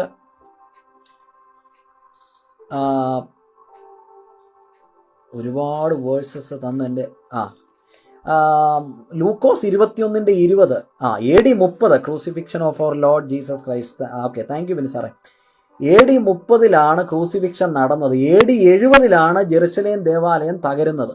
ജെറുസലേം ദേവാലയം ഈ പറയുന്ന മത്തായി 24 പറയുന്ന ജെറുസലേം ദേവാലയം തകരുന്നത് AD 70 ക്രൂശീകരണം AD 30.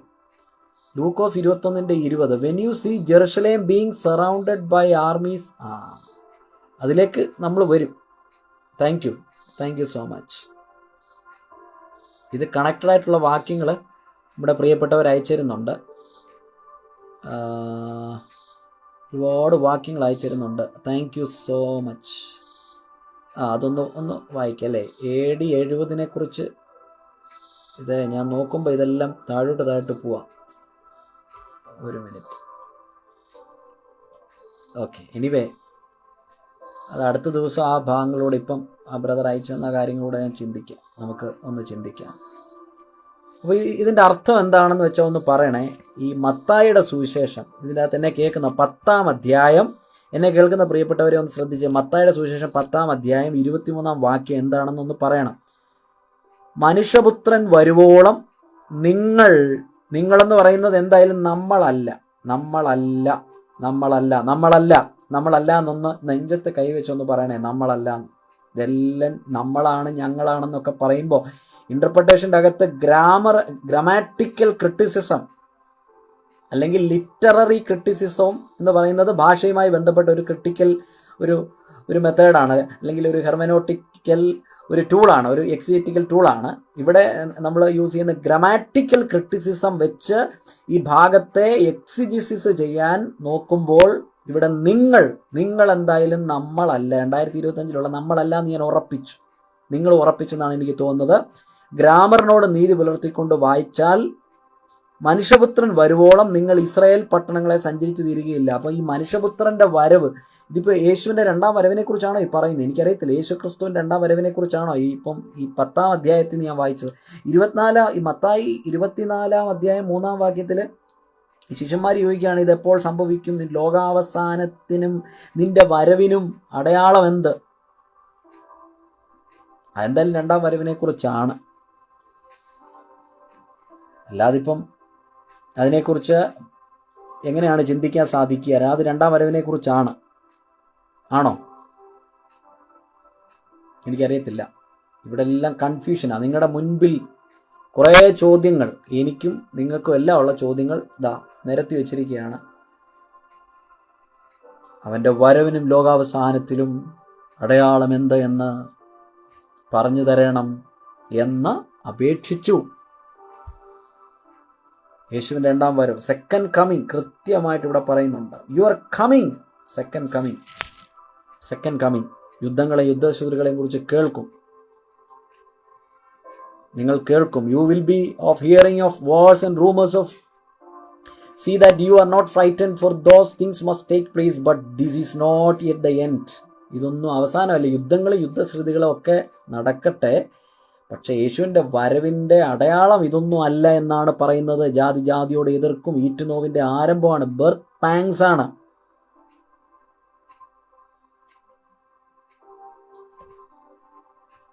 ഇവിടെ നിർത്തുകയാണ്. രണ്ട് കാര്യങ്ങളിൽ നിങ്ങൾ ഒന്ന് കണ്ടെത്തണം. ഇത് ഈ കല്ല് കല്ലിന്മേൽ ശേഷിക്കാതെ വണ്ണം ദേവാലയം പോകുമെന്ന് പറഞ്ഞപ്പോൾ അതെപ്പോൾ സംഭവിക്കുമെന്ന് ശിഷ്യന്മാർ വന്ന് യേശുവിനോട് ചോദിച്ചു. അത് നോർമലായ കാര്യമാണ്. നമ്മളാണെങ്കിലും ചോദിക്കുമല്ലോ എന്തെങ്കിലും ഒരു കാര്യം ഇൻഡയറക്റ്റായിട്ട്. അല്ലെങ്കിൽ ഇപ്പം നമ്മൾ പറയുകയാണ് ഒരു കാര്യം സംഭവിക്കാൻ പോവാ എന്ന് പറഞ്ഞു, ഒരു പബ്ലിക്കിൻ്റെ മുന്നിൽ വെച്ച് നമ്മുടെ പേരൻസ് പറയുന്നു, അല്ലെങ്കിൽ കുറച്ച് പൈസ നമുക്ക് കിട്ടുമെന്ന് പറയുന്നു, ഇത്ര ലക്ഷം രൂപ നമ്മുടെ ബാങ്കിൽ വരും. അപ്പോൾ നമ്മൾ വീട്ടിൽ വന്ന് ചോദിക്കും. അത് പബ്ലിക്കിൽ നിന്ന് ചോദിക്കാൻ പറ്റാത്തതുകൊണ്ട് വീട്ടിൽ വന്ന് ചോദിക്കും, പേരൻസിനോട് ചോദിക്കും, അത് എപ്പോഴാണ് ആ പൈസ കിട്ടുന്നത്, എവിടെ നിന്നാണ്, എപ്പോൾ കിട്ടും, എവിടെ നിന്ന് കിട്ടും, ഈ രണ്ട് കാര്യം ചോദിക്കും. ഉറപ്പാണേ ചോദിക്കും. അപ്പോൾ എനിക്ക് അത് ഈ ശിഷ്യന്മാരെങ്ങനെ ഇത് അറിഞ്ഞു? ഈ ശിഷ്യന്മാരെ സംബന്ധിച്ചിടത്തോളം ഒന്നാമത് അവർ ഒരുപാട് സംശയാലുക്കളാണ്. പറയുന്ന കാര്യങ്ങളൊന്നും അവർക്ക് മനസ്സിലാകുന്നില്ല. ദൈവരാജ്യം സംബന്ധിച്ച ഉപമകൾ പറയുമ്പോൾ പലപ്പോഴും ശിഷ്യന്മാർക്ക് മനസ്സിലാകുന്നില്ല. ഭൂതങ്ങളെ പുറത്താക്കാൻ അവർക്ക് പറ്റുന്നില്ല. യേശുവിൻ്റെ അടുത്ത് പലരും പരാതി പറഞ്ഞവരാണ് ഈ ശിഷ്യന്മാർ. അവർ പറഞ്ഞു, യേശുവിൻ്റെ അടുത്ത് പരാതി പറഞ്ഞിട്ടുണ്ട്. എന്താ പരാതി? നിന്റെ ശിഷ്യന്മാരുടെ അടുത്ത് ഞങ്ങൾ പലരെയും കൊണ്ടുവന്നു, രോഗികളെയും ഈ ഡെമോണിക് ഈ പൊസഷൻ ഉള്ളവരെയൊക്കെ കൊണ്ടുവന്നു, അവർക്കൊന്നും പറ്റിയില്ല. അവർ ഭൂതത്തെയും പുറത്താക്കിയില്ല, രോഗികളെ സൗഖ്യമാക്കിയില്ല, അവർക്കിതിനൊന്നുമുള്ള ഒരു ശക്തിയുമില്ല എന്നൊക്കെ ഇവരെ ശിഷ്യന്മാരെ കുറിച്ച് പരാതി പറഞ്ഞിട്ടുണ്ട്. എൻ്റെ ചോദ്യം, ആ ശിഷ്യന്മാരാണ് ഇവിടെ ഭാവി സംഭവിക്കാൻ പോകുന്ന ഒരു കാര്യത്തെക്കുറിച്ച് വന്ന് ചോദിക്കുന്നത്. അത് നിന്റെ വരവ് എന്ത് കാര്യമാണ്? ഏത് വരവിൻ്റെ കാര്യമാണ് ഈ പറയുന്നത്? നിന്റെ വരവ്, എൻ്റെ സംശയമാണ്. നിന്റെ വരവ്, നമ്മുടെ ബുദ്ധി ശരിക്കും വർക്ക് ചെയ്യണം. നമ്മുടെ ബുദ്ധി നന്നായിട്ട് നമ്മൾ ഉപയോഗിക്കണം. നമ്മൾ ഈ പ്രസംഗകർ പറയുന്ന ഒന്നും കേൾക്കണ്ട. ഞാൻ പറഞ്ഞല്ലേ, സോഷ്യൽ മീഡിയയിൽ വന്നിട്ട് ഫേസ്ബുക്കിലും യൂട്യൂബിലും ഒക്കെ ഒരുപാട് പ്രസംഗകർ, നമ്മളവരെ ബഹുമാനിക്കുന്നവരാണ്, സ്നേഹിക്കുന്നവരാണ്, അവരെ ആദരിക്കുന്നുണ്ട്. ഏത് സഭയെന്നൊന്നുമില്ല, ഏത് സഭയിൽപ്പെട്ടവരാണെങ്കിലും അവരെ ആദരിക്കും. കാത്തലിക് ചർച്ച് മുതൽ ഇവിടെ ഈ പെന്റക്കോസ്റ്റൽ ചർച്ച് വരെയുള്ള എല്ലാവരെയും നമ്മൾ ആദരിക്കുന്നു. പക്ഷേ ഇവർ പറയുന്ന ചില കാര്യങ്ങൾ നിത്യാവിശ്വാസ പ്രമാണത്തിൽ അത് കൃത്യമായിട്ട് പറയുന്നുണ്ട്. നിത്യാവിശ്വാസ പ്രമാണം എൻ്റെ കയ്യിലുണ്ട്, ഞാൻ അന്നെടുത്ത് വായിക്കാം. ഇത് ഒരു സഭയുടെ ആരാധനാക്രമമാണ്. ഞാൻ അതൊന്നെടുത്ത് വായിക്കാമെന്നാണ് തോന്നുന്നത്. നിത്യാവിശ്വാസ പ്രമാണത്തിൽ അതുണ്ട്. ഞാനിപ്പോൾ അത് നമ്മൾ എപ്പോഴും ഉപയോഗിക്കാത്ത ഇത് ഈ സ്റ്റഡി പർപ്പസിന് വേണ്ടി നമ്മൾ എടുക്കുന്നതാണ്. പക്ഷേ ഈ നിത്യാവിശ്വാസ പ്രമാണത്തിൽ അത് കൃത്യമായിട്ട് പറയുന്നുണ്ട്. കർത്താവിൻ്റെ ആ ഒരു മഹത്വമായ വരവിനെക്കുറിച്ച് വളരെ കൃത്യമായിട്ട് പറയുന്നുണ്ട്. ഇല്ലേ, കഴിഞ്ഞ ദിവസം നിത്യാവിശ്വാസ പ്രമാണത്തെക്കുറിച്ച് തന്നെ ഒരു ഭാഗം നമ്മളിവിടെ എടുത്തതാണ്, നൈസിയൻ ക്രീഡ്. കാരണം അത് എല്ലാ സഭകളും അംഗീകരിക്കുന്നതാണെന്നാണ് ഇപ്പോൾ എല്ലാവരും പറയുന്നത്. അതുകൊണ്ടാണ് ഞാൻ എടുത്തത്. ഇത് എപ്പോഴും നോക്കുമ്പോൾ കാണുകയല്ല. ഓക്കെ, നിത്യാവിശ്വാസ പ്രമാണത്തിൽ ഇത് കൃത്യമായിട്ട് പറയുന്നുണ്ട്.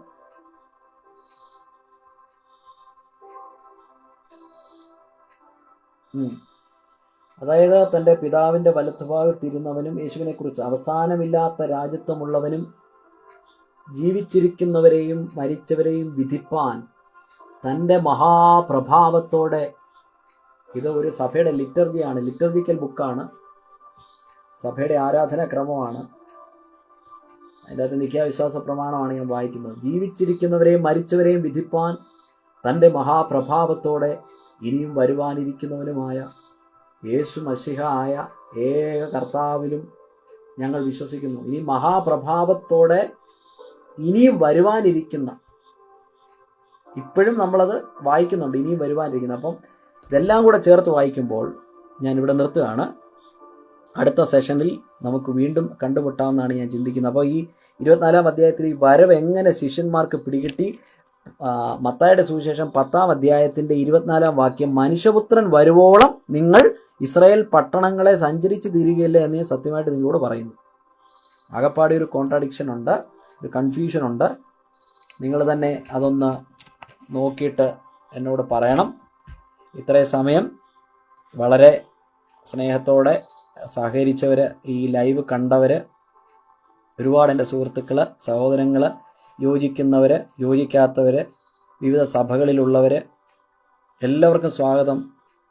എല്ലാ സഭകളിലുള്ളവർക്കും സ്വാഗതം.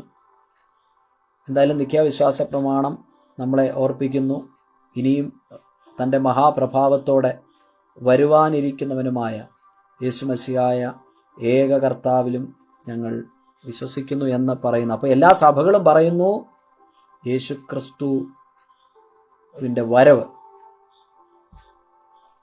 അടുത്ത ദിവസം.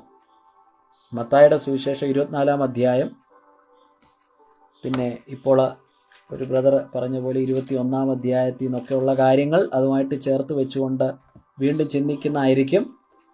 എന്തായാലും ഇന്ന് തന്നെ നിങ്ങൾ ബൈബിൾ തുറന്ന് ബൈബിൾ ഹബ്ബിലൊക്കെ ഒന്ന് പോയിട്ട് ഗ്രീക്കിൽ ഇങ്ങനെ തന്നെയാണോ എന്നൊക്കെ ഒന്ന് നോക്കുക. ബൈബിൾ ഹബ്ബിൽ പോയി നമുക്ക് ബൈബിൾ ഹബ്ബ് എന്ന് പറയുന്ന ആ ഒരു ആപ്പ് നിങ്ങൾക്ക് ഫോണിൽ ഡൗൺലോഡ് ചെയ്യാം. നിങ്ങളുടെ ലാപ്ടോപ്പിൽ അത് നിങ്ങൾക്ക് അല്ലാതെ നിങ്ങൾക്ക് നോക്കാം. ബൈബിൾ ഹബ്ബിൽ പോയിട്ട് അത് ഗ്രീക്ക് കറക്റ്റാണോ, ഈ പറഞ്ഞതൊക്കെ എൻഡ് ഓഫ് ദ ഏജ് ഒന്ന് നോക്കണം. എൻഡ് ഓഫ് ദ ഏജ് അതിന് എന്തായാലും ന്യായപ്രമാണത്തിൻ്റെ അവസാനമാണല്ലോ. എൻഡ് ഓഫ് ദി ഏജ് അതൊക്കെ എന്താണെന്ന് നമുക്ക് വീണ്ടും ഒന്ന് റീറീഡ് ചെയ്യാം. ദൈവത്തിൻ്റെ പരിശുദ്ധാത്മാവ് അതിനായിട്ട് നമ്മെ സഹായിക്കട്ടെ. നമ്മളുടെ ജീവിതത്തിൻ്റെ ഓരോ നിമിഷങ്ങളും, അത് ലൈവ് ചെയ്യുമ്പോഴാണെങ്കിലും ഫേസ്ബുക്ക് ആണെങ്കിലും എല്ലാ മേഖലകളിലും പിതാവും പുത്രനും പരിശുദ്ധാത്മാവുമാകുന്ന ത്രിയേക ദൈവത്തിൻ്റെ പരിശുദ്ധമായ നാമം, ഏകവും പരിശുദ്ധമായ നാമം വാഴ്ത്തപ്പെടുമാറാകട്ടെ. ആ ദൈവത്തിന്, ആ സത്യ ഏക ദൈവത്തിന്, ത്രിയേക ദൈവത്തിന് എന്നും എന്നേക്കും മഹത്വം ഉണ്ടാകട്ടെ. ആമേൻ. God bless you. Thank U.